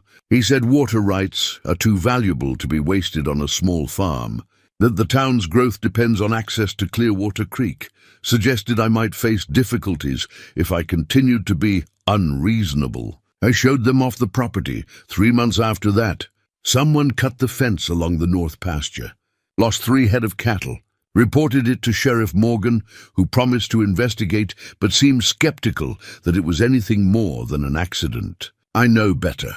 This is the beginning of something. The entries grew darker after that. Threats became more explicit. Pressure mounted from multiple directions. James documented it all. The denied credit at the bank, the refused service at the general store, the whispered conversations that stopped when he entered a room. Then, 1 month before his death, met a man in the saloon today, a rough character I'd never seen before. He bought me a drink and told me, as if he was doing me a favor, that I should sell while I still could. Said accidents happen all the time on the frontier, and it would be a shame if something happened to me or Catherine. I asked if that was a threat. He smiled and said it was friendly advice. I've decided to start carrying my revolver when I leave the property. 2 weeks later, saw the same man talking with Dalton Morgan behind the sheriff's office. They didn't see me. I'm certain now that the threats are coming from the top. Blackwood, Crane, and the Morgan brothers are all involved. I've made copies of all my documentation and hidden them. If anything happens to me, Catherine will need proof. The final entry was dated 3 days before James's death. Catherine's hand shook as she read it aloud. I've been up in the timber scouting for hunting season. Found signs that someone else has been up there recently. Boot prints, broken branches. It feels like I'm being watched. I'm probably being paranoid, but I can't shake the feeling that something is coming. I've told Catherine where to find this journal and the deed. I've made her promise that if anything happens to me, she'll take them and go somewhere safe, somewhere beyond Blackwood's reach. I pray it won't come to that, but a man has to prepare for the worst. Catherine's voice broke on the last word. Tears streamed down her face as she clutched the journal to her chest. He knew, she whispered. He knew they were going to kill him, and he couldn't stop it. Ezra put his arm around her shoulders, offering what comfort he could. He tried to protect you. That's what that journal is. His way of fighting back even after he was gone. And I almost lost it, Catherine said. If we hadn't gotten it tonight, if someone else had found it first. But we did get it, Ezra said firmly. We have the proof now.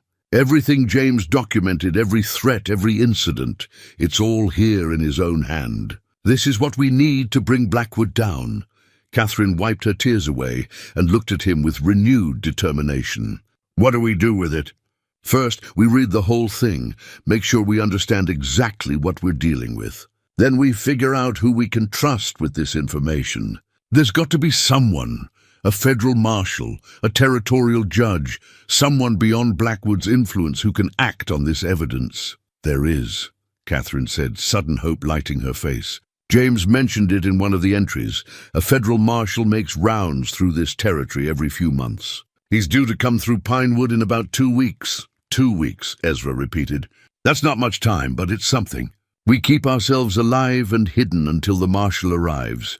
Then we present him with the journal and your testimony. With federal authority behind us, Blackwood can't just sweep this under the rug. Catherine nodded, but Ezra could see the doubt in her eyes. 2 weeks was a long time when you were being hunted. A lot could happen in 2 weeks. But it was the best plan they had, maybe the only one. They continued reading through the journal as the night wore on. James had documented everything with remarkable detail, dates, times, names of people involved or present. He'd even sketched maps showing where certain incidents had occurred. It was the work of a methodical man who understood that the truth needed to be preserved, that memory alone wouldn't be enough. One entry caught Ezra's attention. It was from about a year ago, and it mentioned Theodore Crane meeting with someone James didn't recognize. A tall man in expensive Eastern clothes. Talking about water rights and mineral surveys. James had overheard part of their conversation at the saloon and noted that they seemed to be discussing plans for something bigger than just his property. This isn't just about your land, Ezra said, showing Catherine the entry. There's something else going on, something larger. Blackwood wants your property because it's part of some bigger scheme. Catherine read the entry and frowned. James mentioned finding survey markers on our property a few months before he died. He thought maybe someone was planning a road or a railroad spur, but he could never find out for sure. Water rights, mineral surveys, Eastern investors, Ezra mused. Sounds like maybe they found something valuable. Gold, silver, or maybe just the water itself if they're planning some kind of development. Whatever it is, it was worth killing for, Catherine said bitterly. They finished reading as dawn began to break. The journal contained enough evidence to hang Mayor Blackwood and his associates if it reached the right hands. The question was how to keep it and themselves safe for 2 more weeks. As the sun rose, they extinguished the candle and prepared to continue up the mountain. They were both exhausted from the long night, but they couldn't rest yet. They needed to get back to the cabin, to safety, before Pinewood woke and discovered they'd been there. The journey back took most of the morning. They moved carefully, avoiding the patrol they'd encountered the night before. When they finally reached the cabin, both of them were dead on their feet, but they'd succeeded. They had the journal, they had the evidence, and they had a plan. It wasn't much, but it was hope, real, tangible hope that justice might still be possible. Ezra barred the door behind them and checked that everything was as they'd left it.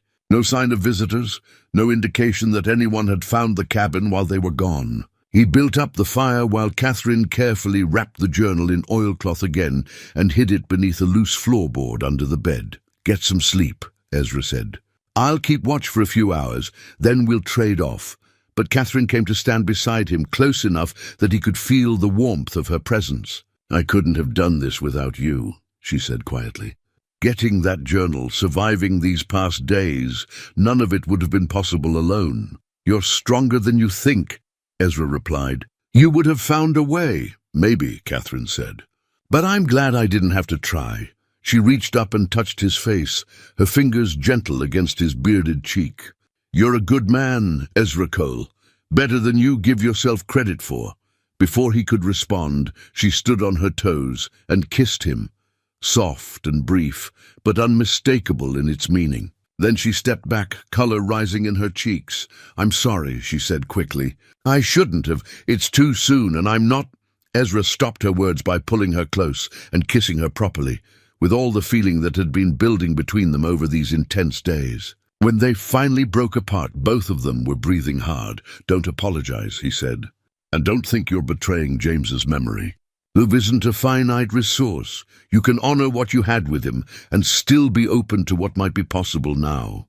Catherine's eyes were bright with unshed tears. "I do care about you. More than I expected, more than I probably should, given how recently—" She stopped, searching for words.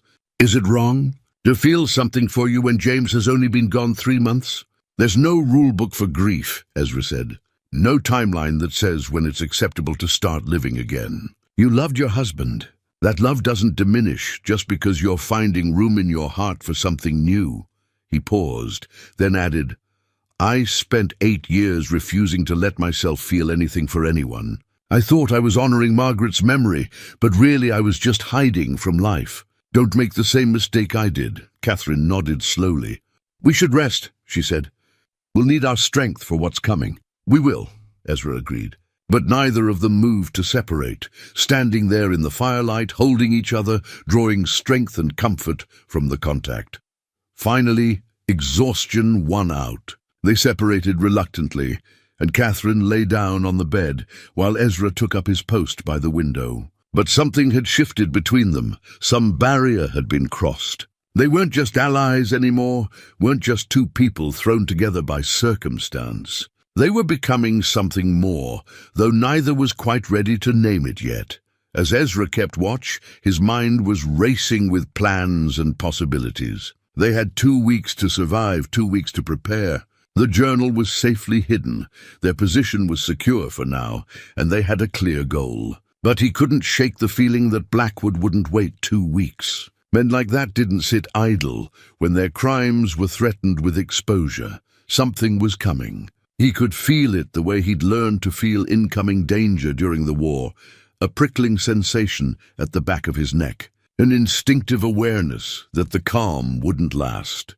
He checked his rifle for the 3rd time that morning, made sure his revolver was loaded, and settled in to watch the forest. Whatever came next, he'd be ready. He had something to fight for now, something beyond mere survival. He had Catherine and he had a cause, and that made all the difference. The mountains stretched out before him, beautiful and indifferent to human struggles. But somewhere out there, in the town of Pinewood, men were planning their next move. The game wasn't over, it was just beginning, and Ezra Cole had no intention of losing. 3 days passed in uneasy quiet. Ezra and Catherine fell into a routine of watchfulness, one sleeping while the other kept guard, both of them constantly alert for any sign that they'd been discovered. They studied James's journal together, committing key details to memory in case something happened to the physical evidence. Catherine could recite dates and names now, could describe each threat and incident with the precision that would be needed when she testified before the marshal. On the fourth morning, Ezra went down to Pinewood. It was a risk, but they needed to know what was happening in town, whether their raid on the church had been discovered, whether the search for them had intensified or died down. He went alone despite Catherine's protests, moving carefully through the forest and approaching the town from an unexpected direction. He found a spot on the hillside where he could observe the main street through his spyglass. What he saw troubled him. The town seemed busier than usual, with more armed men visible than normal. A group of riders came in while he watched, rough-looking men, the kind you hired when you needed violence done and didn't much care about the details. Blackwood was bringing in reinforcements. That meant he was either getting desperate or preparing for something big. Either way, it didn't bode well. Ezra was about to head back to the cabin when he noticed a commotion near the sheriff's office. A crowd was gathering, people pointing and talking excitedly. He adjusted his spyglass and felt his stomach drop. Someone was putting up wanted posters. And even from this distance, he could see his own face sketched on the paper. He waited until the crowd dispersed, then carefully made his way down to the edge of town. Staying in the shadows, he got close enough to read one of the posters that had been nailed to a post outside the general store. Wanted for murder, Ezra Cole, 500 reward. The poster described him as a former soldier who'd killed James Mercer and kidnapped Catherine Mercer. It claimed he was dangerous, unstable, and should be approached with extreme caution. It was signed by Mayor Silas Blackwood and Sheriff Dutch Morgan. Ezra stared at the poster, his mind racing. This changed everything. They weren't just hunting him as someone who might have helped Catherine. They were actively framing him for James's murder, and the reward was substantial enough to turn every bounty hunter and desperate man in the territory into a threat. But it was the description of Catherine that made his blood run cold. The poster said she'd been kidnapped and was being held against her will by the dangerous fugitive Ezra Cole. It painted her as a victim, someone who needed to be rescued from his clutches. It was brilliant in a terrible way. If Catherine tried to come forward and tell her story, Blackwood could claim she'd been coerced, that she was traumatized and confused. Her testimony would be dismissed, and Ezra would hang for a murder he didn't commit. The journal might still be useful, but without Catherine's credible testimony to support it, a good lawyer could argue it had been fabricated or taken out of context. Ezra tore down the poster and stuffed it in his shirt, then moved quickly back into the forest. He needed to get to Catherine, needed to warn her about this new development. The game had just gotten significantly more dangerous. He was halfway back to the cabin when he realized he was being followed. It was subtle, just a sense of movement behind him, the feeling of eyes on his back. Ezra didn't break stride or show any sign he'd noticed. Instead, he continued on his path while his mind worked through the angles. One person or more, armed, professional or amateur. He needed to know what he was dealing with before he led them back to Catherine. So he took a deliberately indirect route, heading up a steep ravine that would force anyone following to reveal themselves. Sure enough, about 15 minutes later, he heard the scrape of boot on stone behind him. One person, moving carefully but not expertly. Not a professional tracker then. Maybe just an opportunist who'd spotted him in town and decided to try for that $500 reward. Ezra let the follower get close, then suddenly dropped behind a boulder and brought his rifle up. "That's far enough," he called out. "Show yourself slowly, hands where I can see them." There was a moment of silence, then a voice called back, old and rough but somehow familiar. "Don't shoot, Cole. I'm not here to turn you in." Tom Fisher stepped out from behind a tree, his hands raised. The old craftsman looked worn and worried. His usually neat clothes rumpled, his face haggard. Ezra lowered his rifle slightly, but didn't relax his guard. "What are you doing following me, Tom?" "Trying to warn you," Tom said. "Been searching for you for 2 days. Finally spotted you this morning when you were watching the town. Figured I'd wait until you were clear before approaching." He nodded toward the rifle. "You planning to shoot me, or can we talk?" After a long moment, Ezra lowered the weapon completely. Talk, but make it quick and it better be good. Tom moved closer, his eyes scanning the forest around them nervously. Things in Pinewood have gone from bad to worse since you pulled that woman out of the ground. Blackwood's acting like a cornered animal, dangerous and unpredictable. He's brought in hired guns, put a price on your head, and threatened anyone who might be sympathetic to your cause. I saw the posters, Ezra said. Then you know how bad it is. But there's more you don't know. Tom pulled out a folded piece of paper from his coat. I was in the sheriff's office 2 days ago, fixing a broken chair. Overhead, Morgan and Blackwood talking. They know about the journal. Ezra felt ice form in his stomach. How? Not sure exactly, but they figured Catherine might have known where James hid it. They've been watching the church, checking to see if anything was disturbed. Found marks where that stone was moved, fresh enough to be recent. Tom handed him the paper. This is the order Blackwood sent out to all his men. Read it. Ezra unfolded the paper and read. It was a memo, written in official language, but clear in its intent. Any man who found Ezra Cole was authorized to shoot on sight. Catherine Mercer was to be brought in alive, but restrained as necessary. And anyone found harboring or aiding them would face charges of conspiracy to commit murder. They're not taking chances anymore, Tom said. This isn't about quietly covering up James's death. This is about eliminating any threat to Blackwood's plans, whatever they are. What do you know about those plans? Ezra asked. Tom shook his head. Not much. But I've heard whispers, talk of a big investment group from back east, plans for a rail spur that would connect Pinewood to the main line, development of water rights for irrigation and mining. James's land sits right in the middle of where they'd need to run that rail line. Without it, the whole project falls apart. So they killed him for it, Ezra said flatly. Killed a good man for a railroad and some water rights. That's about the size of it, Tom confirmed. And they'll kill you and Catherine too if it means protecting that investment. We're talking about millions of dollars, Cole. Men have done worse for less. Ezra was quiet for a moment, absorbing this information. Then he asked, "Why are you helping us?" "You're taking a big risk." Tom's face hardened. "James Mercer was my friend.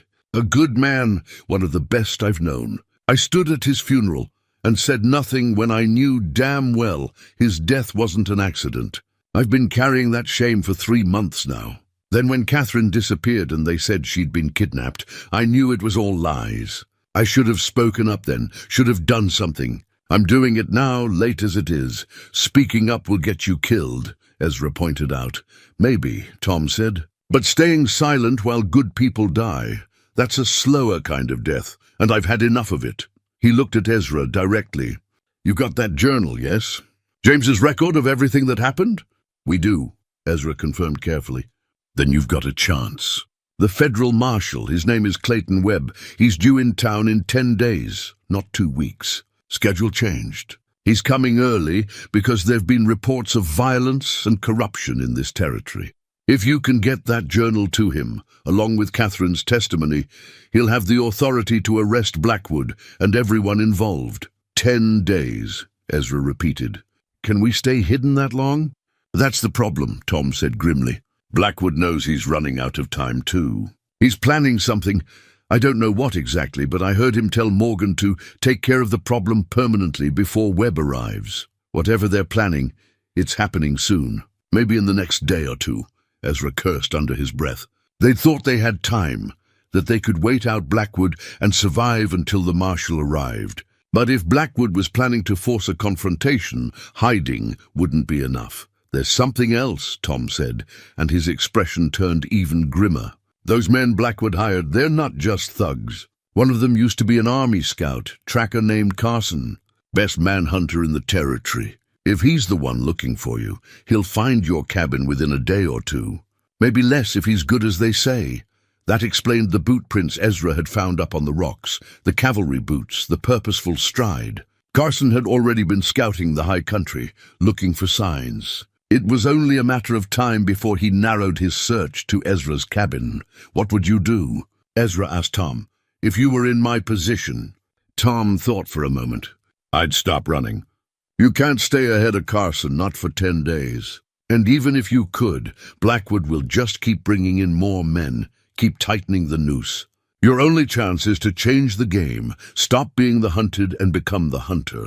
Make Blackwood afraid of what you know, what you might do with that information. How do I do that? I don't know, Tom admitted, but I know a man who might. There's someone else in Pinewood who never believed James's death was an accident, Reverend Stone. He's been asking questions, making some of the powerful folks uncomfortable. If you could get a message to him, he might be able to help. Ezra considered this. Reverend Stone had sheltered Catherine after the fire, had tried to help her, and his wife Abigail had been the one Catherine trusted most in town. But reaching them would mean going back to Pinewood, risking capture or death. Still, Tom was right about one thing. They couldn't just keep hiding. Sooner or later, Carson would find them, and when he did, it would be on Blackwood's terms, not theirs. They needed to seize the initiative, do something unexpected that would throw their enemies off balance. Tell Reverend Stone I need to meet with him, Ezra said. Somewhere private, somewhere we won't be seen. Can you arrange that? I can try, Tom said. But it'll be dangerous for all of us. Everything about this is dangerous, Ezra replied. But we're past the point of playing it safe. We need allies and we need them now, Tom nodded. I'll get word to the Reverend. Give me 2 days. I'll leave a sign at the old mill north of town. If there's a white cloth tied to the gate, it means the meeting is set. Details will be hidden under the 3rd stone from the right side of the mill's foundation. 2 days, Ezra agreed. He hesitated, then added, Thank you, Tom, for your courage. James was lucky to have a friend like you. Tom's eyes grew moist. Not lucky enough. If I'd been a better friend, he might still be alive. He gripped Ezra's shoulder. Don't let his death be for nothing. Make sure the truth comes out, no matter what it costs. After Tom left, Ezra stood alone in the forest, turning over everything he'd learned. The wanted posters, the tracker, the accelerated timeline. It was all worse than he'd feared. But there was also opportunity in this new information. If they could turn the situation around, use their knowledge as a weapon instead of just evidence to be protected, they might have a chance. He returned to the cabin to find Catherine waiting anxiously. When she saw his face, she knew immediately that something had changed. What happened? She asked. Ezra pulled out the wanted poster and handed it to her. He watched as she read it, saw the color drain from her face. They're framing you, she whispered, making you the villain and me the victim. If I try to tell the truth, they'll just say you forced me to lie for you. That's about the size of it, Ezra confirmed. He told her everything Tom had said about the tracker, about Blackwood's plans, about the marshal coming early, and about the need to stop hiding and start fighting back. When he finished, Catherine was quiet for a long time. Then she stood up, went to the shelf, and pulled down Ezra's military revolver. She checked the cylinder, confirmed it was loaded, and set it on the table between them. Then we fight, she said simply. We've been reacting to everything Blackwood does, always one step behind.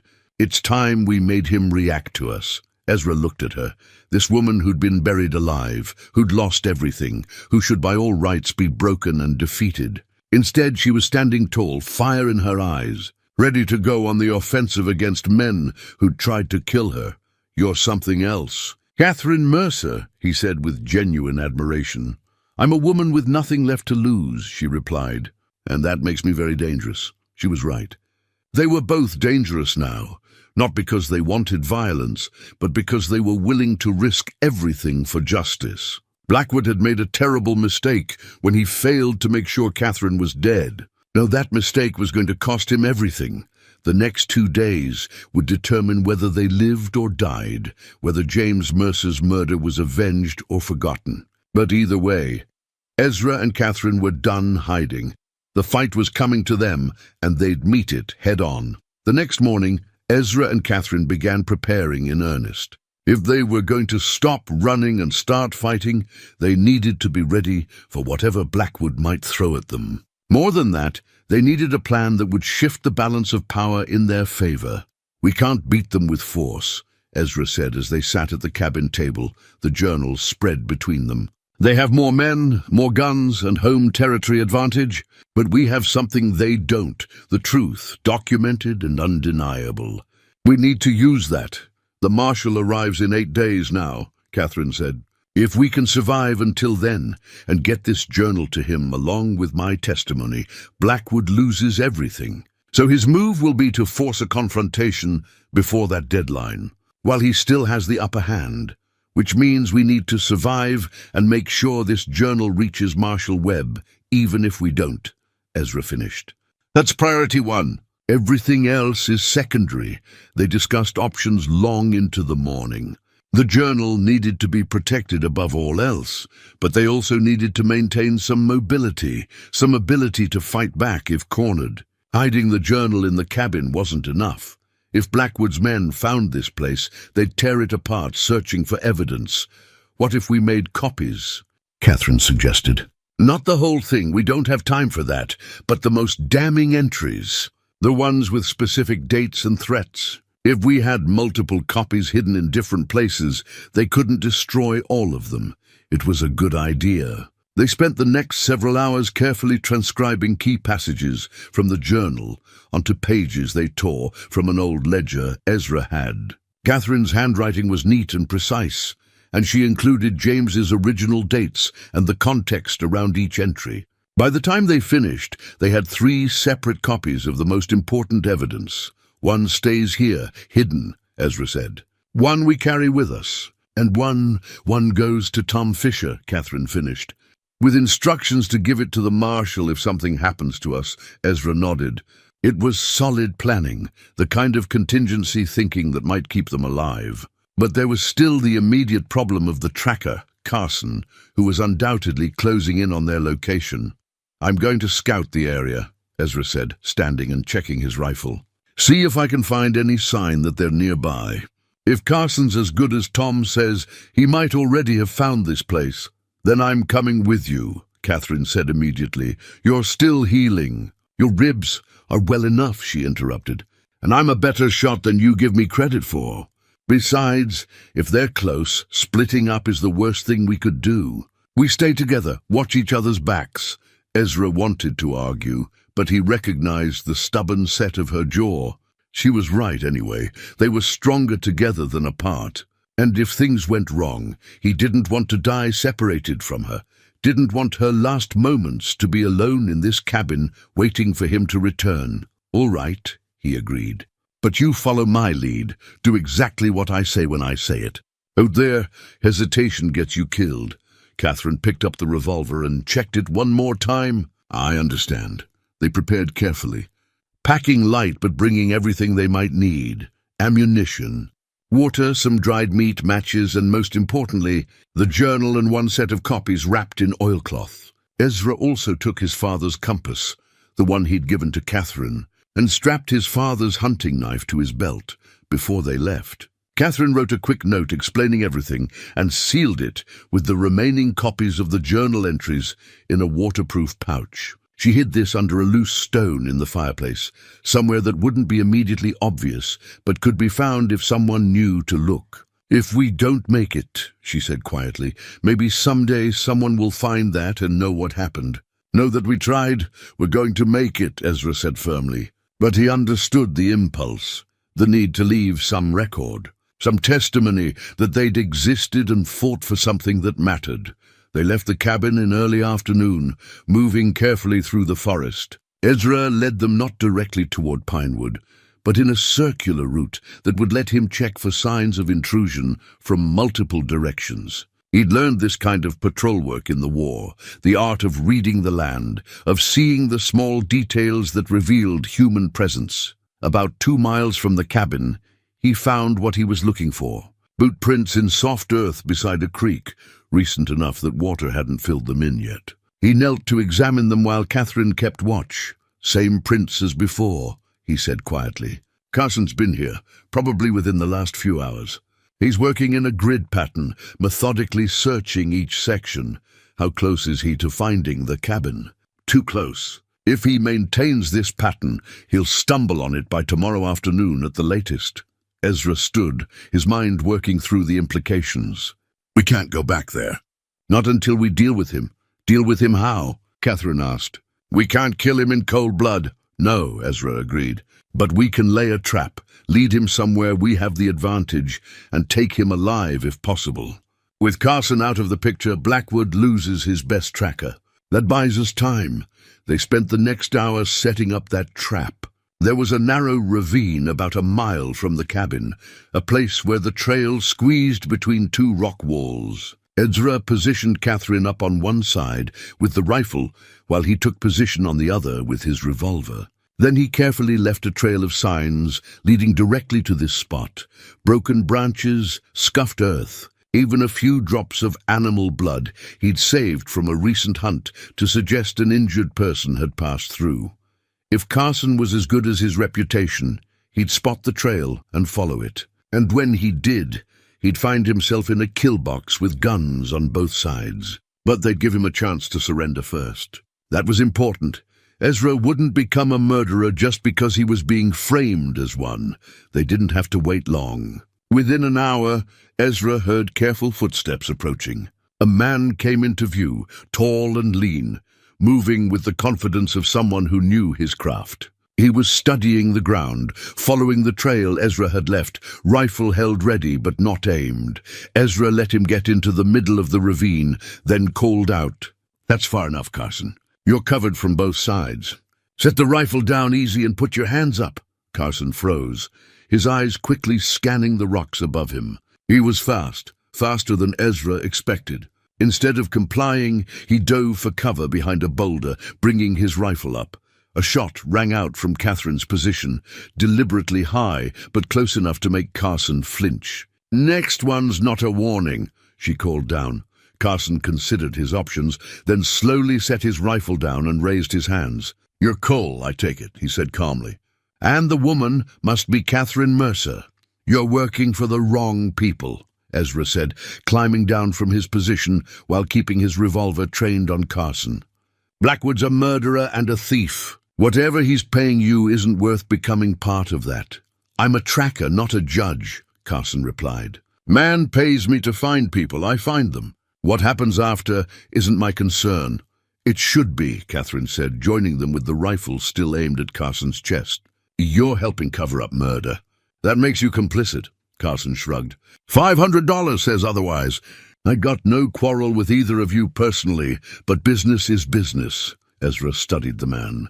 He saw no malice in Carson's eyes, just professional detachment. He was a tool, like a gun or a knife, dangerous but without moral judgment of his own. That made him both less and more dangerous than Ezra had anticipated. "I'm going to offer you a different deal," Ezra said. "You walk away, tell Blackwood you lost our trail. In 8 days, a federal marshal arrives in Pinewood and arrests everyone involved in James Mercer's murder. You can either be on the list of people facing charges, or you can be a free man who made the smart choice when it mattered. And if I don't agree, then we tie you up and leave you here," Catherine said. "By the time someone finds you, the marshal will have arrived, and you'll have missed your chance to distance yourself from Blackwood's crimes." Carson was quiet for a long moment, clearly thinking through his options. Finally he said, "Show me proof. If you've got real evidence that Blackwood killed someone, I'll consider your offer. But I'm not walking away from $500 based on just your word." Ezra and Catherine exchanged glances. It was a risk showing Carson anything, but maybe also an opportunity. If they could convince him to switch sides, to testify about who hired him and why. That would be one more piece of evidence against Blackwood. Catherine pulled out the journal and opened it to several of the most damning entries. She read them aloud. James's documentation of threats, of incidents, of the systematic campaign to drive him off his land. She showed Carson the dates, the specifics, the careful record-keeping. "This is evidence of motive and opportunity," she said. "My husband documented everything Blackwood did to him. Then Blackwood had him killed and tried to make it look like an accident. When I wouldn't sell the land, they tried to kill me too, buried me alive in the forest. Ezra found me and saved my life. Now Blackwood's trying to frame him for murder to keep the truth from coming out." Carson studied the journal pages, his expression unreadable. When Catherine finished, he looked up at them both. "That's quite a story." "It's the truth," Ezra said. "And in 8 days, you're going to wish you'd been on the right side of it." Carson was silent for another long moment. Then he nodded slowly. "All right, I'll take your deal. I walk away. Tell Blackwood I lost your trail in the high country. You stay hidden until the marshal arrives. When this all goes to court, I'll testify that Blackwood hired me to hunt you, that he was desperate to find you before Webb showed up. That's worth more than $500 to me, keeps me out of prison, and might even get me some goodwill with federal authorities. How? Do we know you won't just go straight back to Blackwood and tell him where we are? Catherine asked. You don't, Carson admitted. But I'm a businessman, and I know which way this wind is blowing. Blackwood's scared, making desperate moves. That means he's losing. I don't bet on losing horses. He gestured to the journal. Besides, you've got documentation. That's more than most people in Blackwood's position have working against them. When the marshal sees that, this whole thing comes down. I'd rather be on the outside looking in than caught in the collapse. It made sense in a cold, calculating way. Carson wasn't choosing morality over money. He was choosing the smart play over the risky one. But his motivation didn't matter as much as his actions. If he really would testify against Blackwood, his testimony about being hired to hunt them would be valuable corroboration. We need your word, Ezra said. Not just that you'll walk away, but that you'll testify when the time comes. Carson considered, then nodded. You have it. I'll testify about the contract Blackwood offered me, about what he wanted me to do, about how desperate he seemed. That's all I know.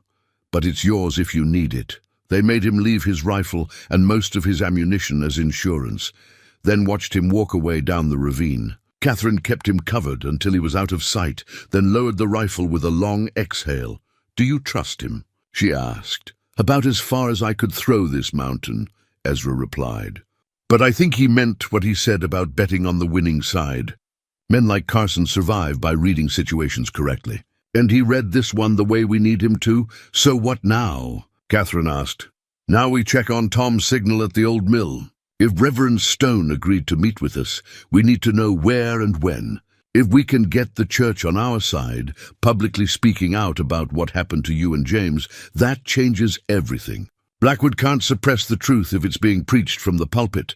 They made their way carefully toward the old mill, staying off the main trails and moving through dense cover. The sun was starting to sink toward the western peaks when they finally spotted the weathered structure ahead. The mill hadn't operated in years, its water wheel broken and still, the building itself slowly surrendering to time and weather, tied to the gate exactly as Tom had promised. Was a white cloth. Ezra approached cautiously, while Catherine covered him from the tree line. He found the third stone from the right side of the foundation and lifted it. Underneath was a small tin box, the kind that had once held tobacco. Inside was a note written in careful script. Midnight tonight. The cemetery behind the church. Come alone if you can. Come together if you must. Reverend Stone. Ezra showed the note to Catherine. She read it quickly, then looked up at him with concern. It could be a trap. Tom could have been forced to set this up. It could be, Ezra agreed. But we're running out of options. We need allies, and Stone is our best chance. If we don't take this risk, we're just waiting for Blackwood to make the next move. Then we go together, Catherine said firmly. I won't let you walk into danger alone. Not now, Ezra wanted to argue, but he knew it would be pointless. Besides, she was right. They were stronger together. And if it was a trap, better to face it as a team than have one of them captured while the other lived with that guilt. They spent the remaining hours until midnight preparing. They couldn't go back to the cabin. It was too exposed now that Carson knew the general area. Instead, they found a sheltered spot in the rocks where they could rest and stay hidden. They ate some of the dried meat, checked their weapons again, and talked through every possible scenario they might face. As the moon rose, full and bright, they made their way toward Pinewood. The cemetery behind the church sat on a small hill, surrounded by a low stone wall and scattered with headstones that glowed pale in the moonlight. It was a peaceful place, meant for the quiet rest of the dead. Tonight it might become something else entirely. They approached from the back, moving silently between the graves. Ezra's hand stayed near his revolver, his eyes scanning constantly for any sign of ambush. But the cemetery appeared empty, except for one figure standing near the center, a man in dark clothes, his head bowed as if in prayer, Reverend Stone. Ezra and Catherine moved closer, still cautious. When they were about 20 feet away, the Reverend looked up. Even in the moonlight, Ezra could see the exhaustion and sorrow etched into his face. "Mrs. Mercer," the Reverend said quietly, "thank God you're alive. When they said you'd been taken, we feared the worst." "You should have feared the truth," Catherine replied, her voice hard. "Because the truth is that men from this town buried me alive and left me to die. The same men who murdered my husband." Stone flinched as if she'd struck him. "I suspected as much. I prayed I was wrong, but in my heart I knew. They took you from my own church, from sanctuary itself. Abigail and I were locked in. We couldn't stop them, couldn't even cry out for help." He looked at Ezra. "You're the man who saved her, Ezra Cole?" "I am," Ezra confirmed. "Though if you believe the wanted posters, I'm a murderer and kidnapper." "I don't believe those posters," Stone said. "I believe my eyes and my conscience. Something is deeply wrong in this town, has been wrong for months now. Good people have been hurt or driven away. Others live in fear, afraid to speak out against Mayor Blackwood and his associates." He stepped closer. "Tom Fisher told me you have evidence. Documentation of what was done to Mr. and Mrs. Mercer. We have James's journal," Catherine said. "He recorded everything, every threat, every incident, every attempt by Blackwood to force him off his land. It's all there, dated and detailed. And you plan to present this to Marshal Webb when he arrives?" "That's the plan," Ezra said. "But Blackwood knows we have it, knows we're waiting for the Marshal. He's going to try to stop us before Webb gets here. We need allies, people who'll stand up and tell the truth when the time comes." Stone was quiet for a long moment. When he spoke again, his voice was heavy with regret. "I should have done this months ago. Should have spoken out when James died. Should have protested when Catherine's house burned. Should have fought harder when they dragged her from my church. I was a coward, Mr. Cole. I told myself I was being prudent, protecting my congregation, but really I was just afraid." "You're here now," Catherine said. "That's what matters." "Will you help us?" "I will," Stone said firmly. "More than that, I'll use my pulpit. This Sunday, I'll preach about truth and justice, about the evil of men who murder and lie. I won't name names directly, but everyone will know who I'm talking about. It will put pressure on Blackwood, make it harder for him to act openly. It will also make you a target," Ezra warned. "I'm a servant of God," Stone replied. "Speaking truth to power is part of that service. If there are consequences, I'll face them." He reached into his coat and pulled out a leather-bound Bible. "I want you to hide this with the journal. Inside the cover, I've written everything I know, about the night Catherine was taken, about conversations I've overheard, about other incidents in town that seemed wrong but were never investigated. It's not much, but it's another voice speaking the truth." Catherine took the Bible with tears in her eyes. "Thank you, Reverend. James always said you were a good man. I'm glad he was right. I only wish I'd had the courage to prove it sooner," Stone said. He looked at them both. "You should know there are others in town who want to help but are afraid. Tom Fisher, of course. Carl Hennigan at the trading post has been keeping his own records of unusual activities. Even Dutch Morgan has been wavering. He's not a bad man at heart, just weak and too bound to his position. If enough people stand up, he might find the courage to do the right thing. Or he might arrest us and hand us over to Blackwood," Ezra said. "We can't count on Morgan." "No," Stone agreed. "But don't discount him entirely either. When the Marshal arrives, Morgan will have to choose which side of history he wants to be on. That choice might surprise you." They talked for another few minutes, coordinating their plans. Stone would continue to gather information and rally what support he could among the townspeople. On Sunday, he'd deliver his sermon and make Blackwood's actions a matter of public discussion. And when the Marshal arrived, Stone would personally escort him to wherever Ezra and Catherine were hiding and present the evidence. "Where will you be?" Stone asked. "In case I need to find you?" Ezra hesitated. Trust was a risk, but Stone had already taken enormous risks just by meeting with them. The old trapper's cabin up near Eagle Point. It's abandoned, falling apart, but it's shelter. We'll be there until the marshal arrives, Stone nodded. I'll remember. God be with you both. And with you, Reverend, Catherine said. They watched Stone walk back toward town, his figure gradually disappearing into the shadows. Then they turned and headed in the opposite direction, toward the ruined cabin Ezra had mentioned. It wasn't actually where they planned to hide. Ezra wasn't foolish enough to give their real location even to an ally. Instead, they'd spend the next few days moving between several locations, staying unpredictable, making it hard for anyone to find them. The journal and the copies would be hidden separately, in different places, so that even if one cache was discovered, the others would remain safe. As they climbed back into the mountains, Catherine walked close beside Ezra, their shoulders occasionally brushing. The night was cold and clear, the stars brilliant overhead. Do you think we'll make it? She asked quietly. 8 more days of this, hiding, running, always looking over our shoulders. I think we have a chance, Ezra said honestly. Better than we did a few days ago. We have allies now, we have a plan, and most importantly, we have the truth. That counts for something. And if it doesn't? If Blackwood wins despite everything? Ezra stopped and turned to face her. He took her hands in his, feeling the calluses on her palms, the strength in her fingers. Then we'll have tried. We'll have stood for something that mattered. That's more than most people can say.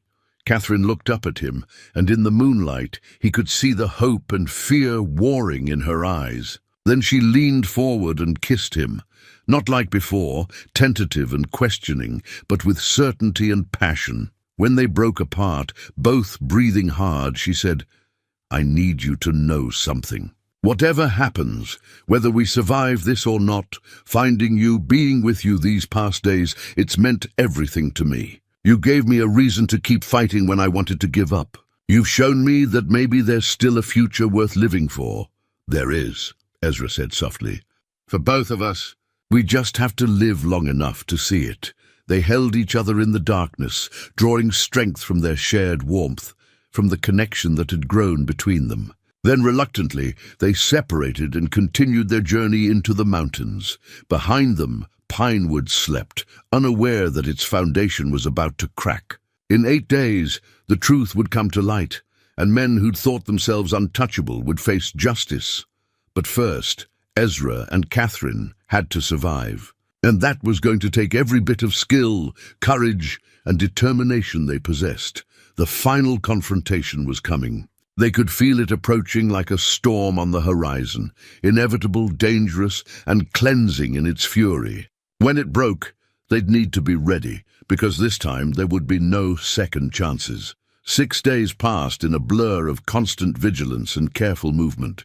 Ezra and Catherine never stayed in one place more than a single night, rotating between several hiding spots they'd scouted in the high country. They cached the journal and copies in 3 separate locations, each one carefully marked so they could find them again, but hidden well enough that casual searchers wouldn't stumble across them. The mountain was beautiful in these last days of autumn. The aspens had lost most of their leaves, and the first real snows dusted the highest peaks. Ezra found himself noticing the beauty more than he had in years, seeing it through fresh eyes, or maybe seeing it through Catherine's eyes, through the perspective of someone who'd nearly lost the chance to see anything ever again. They talked as they traveled, sharing stories and dreams, learning each other in the way that people do when they face death together and survive. Catherine told him about her childhood, about her parents' faith and determination, about the dreams she'd had as a young woman. Ezra shared more about Margaret and Emma than he'd spoken aloud in 8 years, and found that the memories had lost some of their sharp edges. The pain was still there, but it was gentler now, more like an old scar than an open wound. On the 7th day, Tom Fisher appeared at one of their camps just after dawn. He looked haggard, his face drawn with worry and exhaustion. "It's happening," he said without preamble. "Blackwood's making his move, tonight." Ezra was instantly alert. "What kind of move?" "He's gathered all his hired men, at least 20 of them, maybe more. They're planning to sweep the mountains, flush you out or kill you where they find you." He told them you're armed and dangerous, that you've killed before, that they should shoot first and ask questions later. Tom paused, catching his breath. But that's not the worst of it. What else? Catherine asked, her hand moving instinctively to the revolver at her side. Reverend Stone preached his sermon yesterday, like he promised. Spoke about murder and corruption, about the evil of men who profit from other people's suffering. Didn't name Blackwood directly, but everyone knew who he meant. Half the congregation was with him. You could see it in their faces. But the other half, Tom shook his head. Blackwood was there, sitting in the front pew like he owned the place. When Stone finished, Blackwood stood up and accused him of harboring criminals, of spreading lies to protect a murderer. How did Stone respond? Ezra asked. He invited Blackwood to bring proof of these accusations before the federal marshal when he arrives. The truth fears no investigation. Tom's expression darkened. That's when Blackwood lost his temper.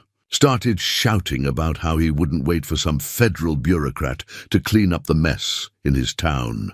Said he'd handle it himself tonight, and that anyone who stood in his way would be considered an accomplice to murder. Catherine paled. He's going to kill us and claim we died resisting arrest. Then there'll be no one to contradict his version of events. That's about the size of it, Tom confirmed. And he's got enough men to do it. They're planning to start their sweep at sundown, work through the night. They know roughly where you've been hiding, based on signs Carson found before he disappeared. Carson kept his word, Ezra said. Told Blackwood he lost our trail and left town. But the general area is still compromised. You need to get out of these mountains entirely, Tom urged. Head for Silver Creek, or better yet, Denver. Hide there until the marshal sorts this out. But Ezra was shaking his head. If we run now, Blackwood wins. He'll claim we fled because we're guilty, and the journal becomes just another piece of paper that might be fake. We need to be here when Marshal Webb arrives. We need to present our evidence in person, with living witnesses to back it up. Then you need to survive tonight, Tom said grimly. 20 armed men are going to be combing these mountains looking for you. How do you plan to avoid them? Ezra looked at Catherine, and he saw his own determination reflected in her eyes. They'd come too far, endured too much to give up now. But Tom was right. They couldn't hide from that many searchers. They'd be found eventually, and when they were, it would be a massacre, unless they changed the game one more time. We're not going to avoid them, Ezra said slowly, an idea forming. We're going to let them find us. But on our terms, in a place of our choosing. That's suicide, Tom protested. Not if we're smart about it, Catherine said, catching on to Ezra's thinking. If we can survive until dawn, until people in town wake up and see what Blackwood's doing, the whole dynamic changes. He can't murder us in broad daylight with witnesses watching, so we need a defensible position, Ezra continued. Somewhere we can hold out for hours, somewhere visible enough that gunfire will be heard in town. Tom thought for a moment. Then his eyes widened. The old watchtower. The one the army built back in the 50s during the Indian Troubles. It's on the ridge overlooking Pinewood, maybe 3 miles from town. Stone structure, good sight lines, only one way up. If you could get there before they start their sweep, we'd have the high ground, Ezra finished. And any fight would be visible and audible from town. Blackwood couldn't just claim we died quietly somewhere in the wilderness. It's still dangerous as hell, Tom warned. You'd be trapped there, surrounded with limited supplies. We've been in danger since the moment I dug Catherine out of that grave, Ezra said. At least this way we're choosing the ground, choosing the terms, and we only need to last until dawn. Once people in town see what's happening, Blackwood loses his cover. He becomes the aggressor, the man so desperate to silence witnesses that he's willing to stage a massacre. Catherine reached into her shirt and pulled out the locket she always wore. She opened it and looked at the photographs inside, at James's face smiling up at her. Then she looked at the miniature deed tucked beside the photos. James fought for this land because it was right, she said quietly. He didn't back down even when they threatened him, even when he knew it might cost him his life. I owe it to him to finish what he started. If that means making a stand at that watchtower, then that's what we do. Tom looked between them, seeing the resolve in their faces. Finally, he sighed. "You're both crazy, but you're also the bravest people I've ever met." He pulled out a rough map he'd sketched on a piece of paper. "Here's the path to the watchtower. It's about 3 hours from here if you move fast. The structure's partially collapsed on one side, but the main tower is still solid. There's a trap door that leads to the upper level. That's where you want to be. What about supplies?" Ezra asked. "Water, ammunition? There's an old well near the base of the tower, probably still good." As for ammunition, Tom reached into his pack and pulled out 2 boxes of cartridges. "Bought these with my own money. Told Hennigan at the trading post they were for hunting. It's not much, but it might help." Ezra took the ammunition with gratitude. "You've done more than enough, Tom. More than anyone had a right to ask. When this is over, remind me to buy you the biggest drink Silver Creek has to offer. I'll hold you to that," Tom said with a weak smile. Then his expression turned serious. "There's something else you should know. Marshal Webb sent word ahead. He's arriving tomorrow instead of in 2 days. Something about urgent business in the territory. Blackwood doesn't know yet. The message came to the church, and Reverend Stone is keeping it quiet. But it means you only need to survive 1 night, not 2. 1 night. 12 hours from sundown to dawn. It seemed both impossibly long and not nearly long enough. "We'll make it," Catherine said with more confidence than Ezra felt. But he admired her courage, her refusal to give in to fear, even when it would have been completely justified. After Tom left, they gathered their remaining supplies and prepared for the journey to the watchtower. They had James's journal and 1 complete set of copies wrapped carefully in oilcloth and tucked into a leather satchel. They had their weapons, Ezra's rifle and revolver, Catherine's pistol and his father's hunting knife. They had water and enough food for a day or 2. And they had each other. "Are you scared?" Catherine asked as they began the hike toward the ridge. "Terrified," Ezra admitted. "But not of dying. I've made my peace with that possibility. What scares me is the thought of them winning, of Blackwood getting away with what he did to James and to you." "They won't win," Catherine said fiercely. "Even if we don't survive, the journal survives. Tom knows where it's hidden, Stone knows the truth, and the Marshal is coming. The truth will come out one way or another. Then let's make sure we're there to see it happen," Ezra said.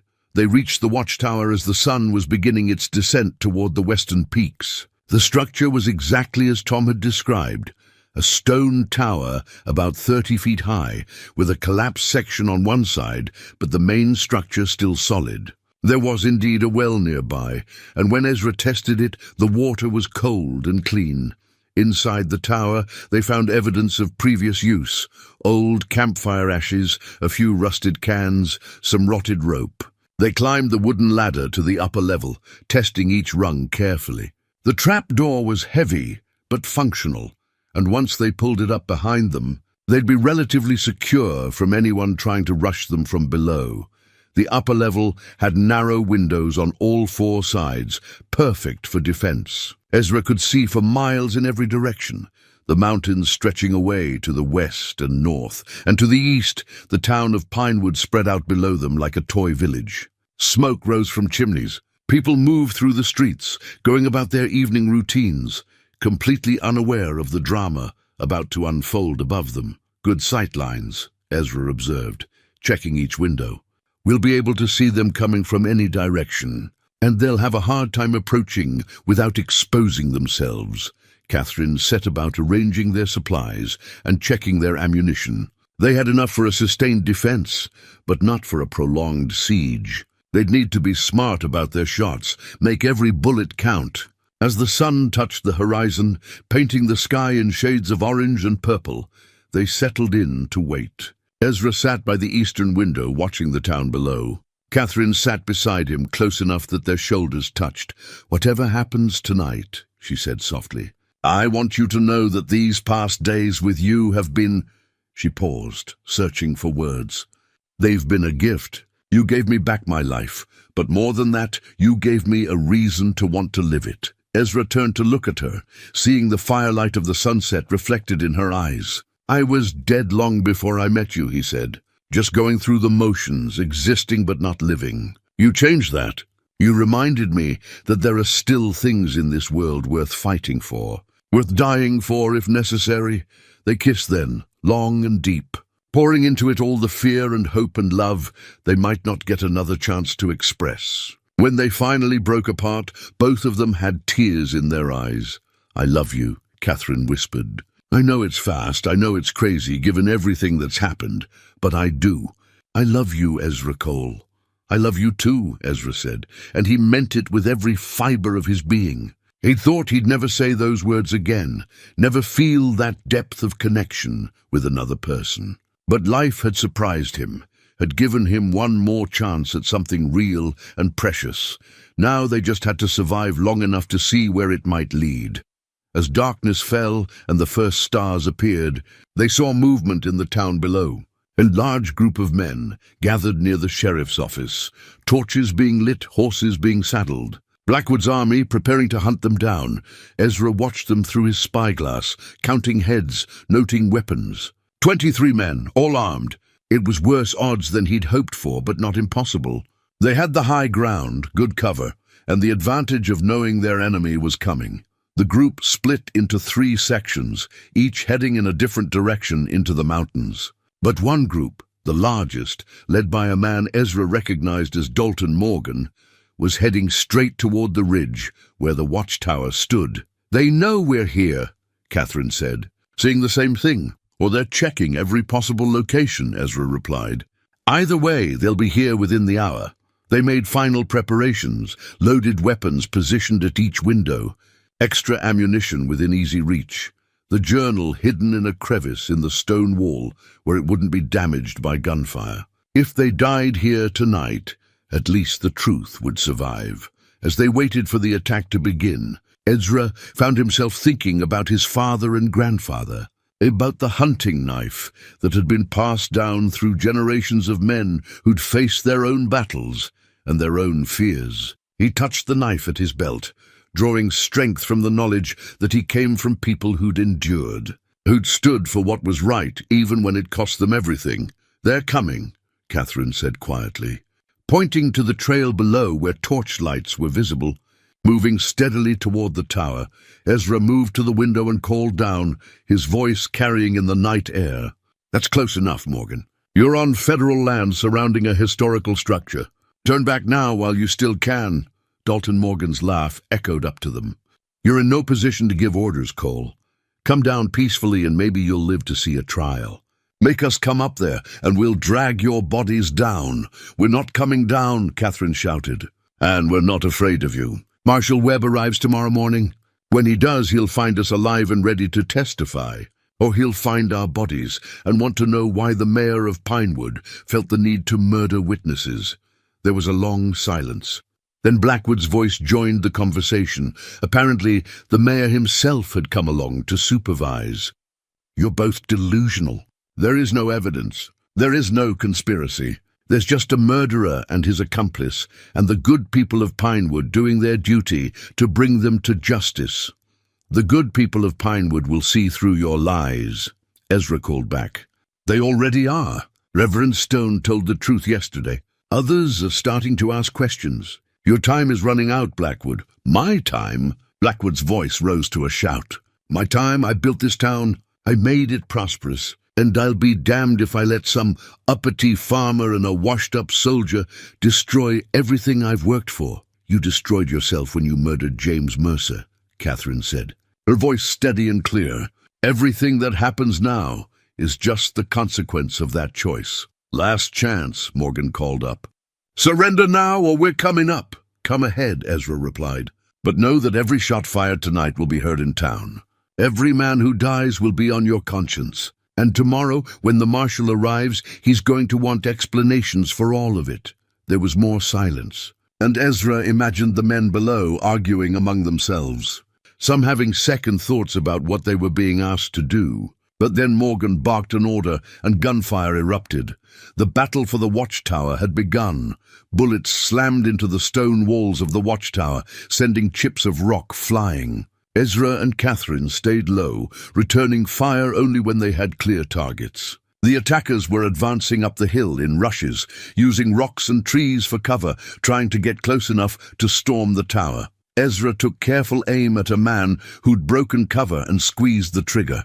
The rifle kicked against his shoulder, and the man went down with a cry. Not dead.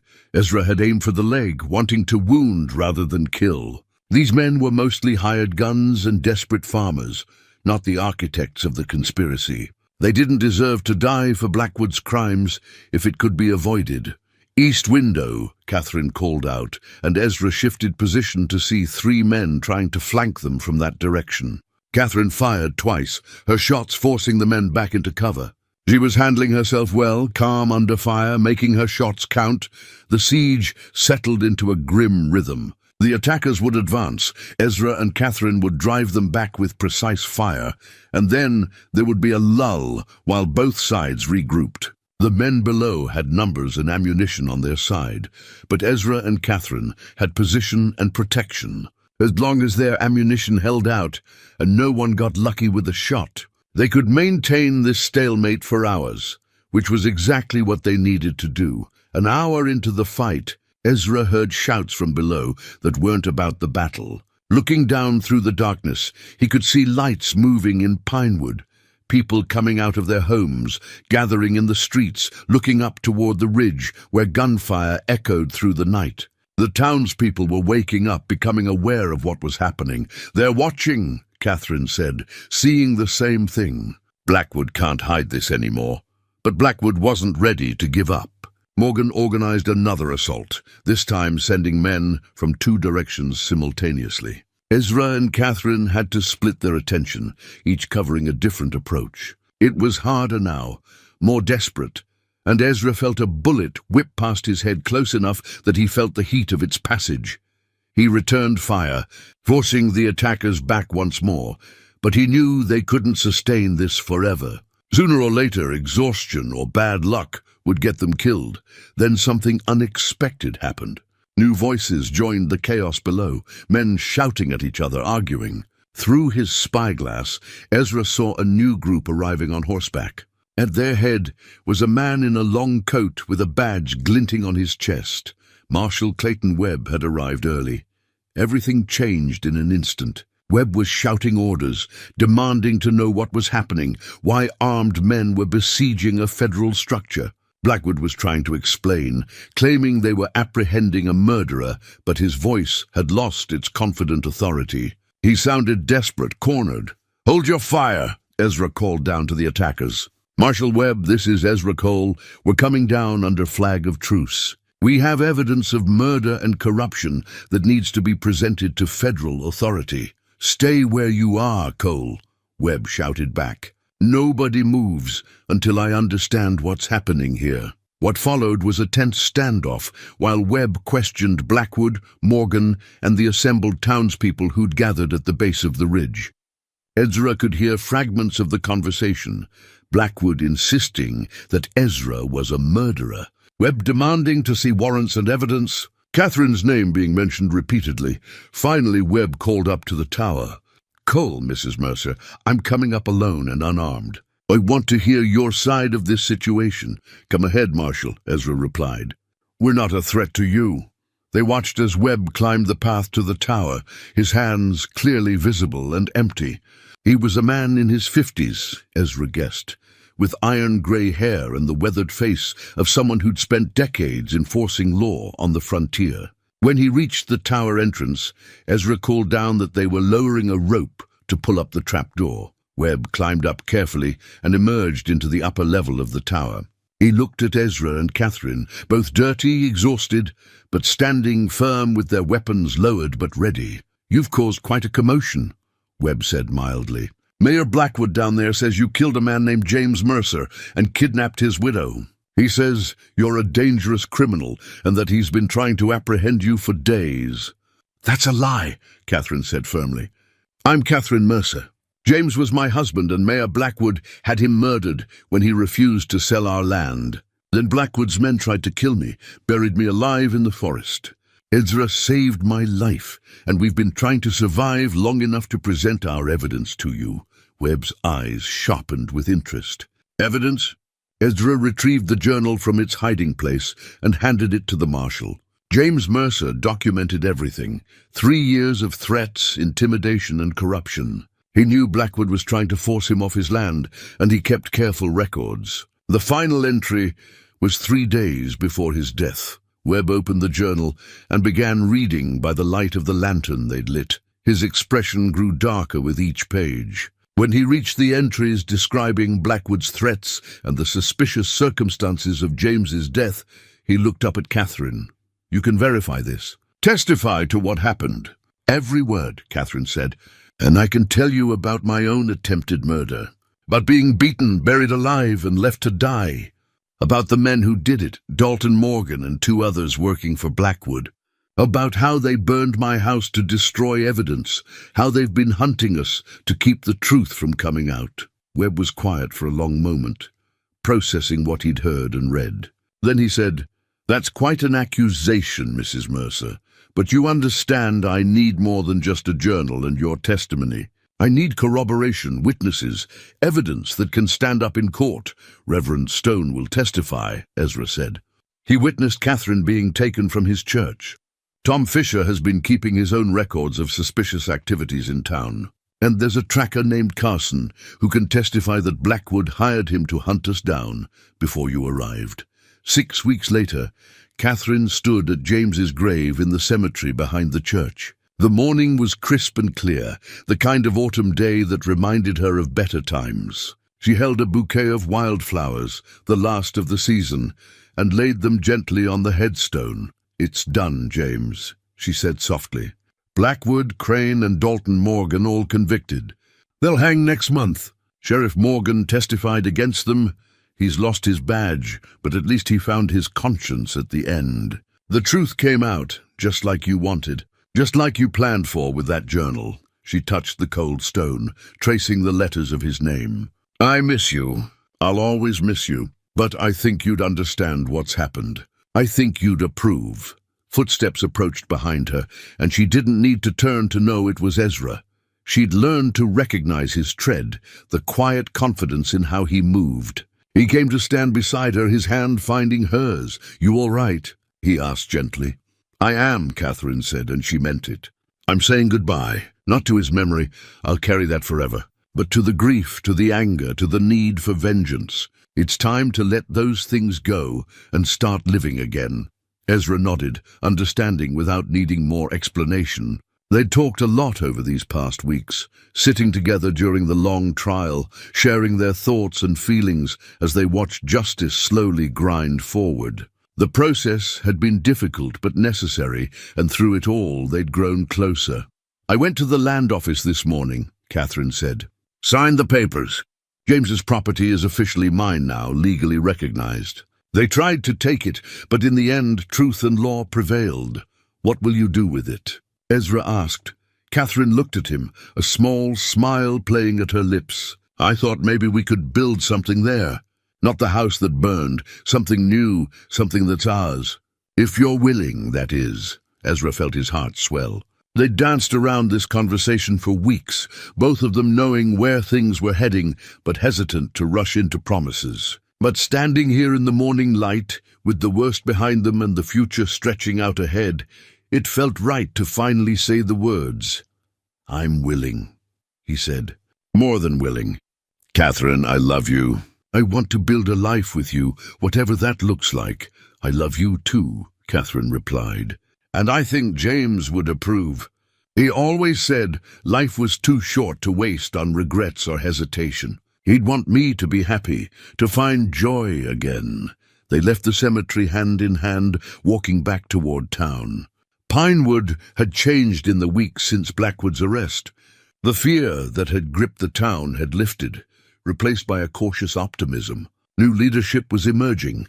Honest people who'd been too afraid to speak up before, but who now saw an opportunity to build something better. Tom Fisher met them at the church, his face bright with excitement. "Got news," he said. "The territorial governor is sending a new mayor and sheriff. Good people, I'm told. Folks with no connection to Blackwood's schemes." "That's excellent news," Ezra said. "This town deserves a fresh start." Speaking of fresh starts, Tom continued, I've been talking to some of the other business owners. We're thinking of forming a town council, making sure power's distributed properly this time, instead of concentrated in one man's hands. We'd like you both to be part of it. Catherine looked at Ezra, then back at Tom. We're planning to build a place out on my land. We won't be in town much. That's all right, Tom said. You don't have to live in town to care about its future. You fought for this place, risked your lives to expose the rot. Seems to me you've earned a voice in what comes next. They promised to think about it, then continued their walk. At the edge of town, they passed the old watchtower on its ridge, still standing despite the violence of that long night.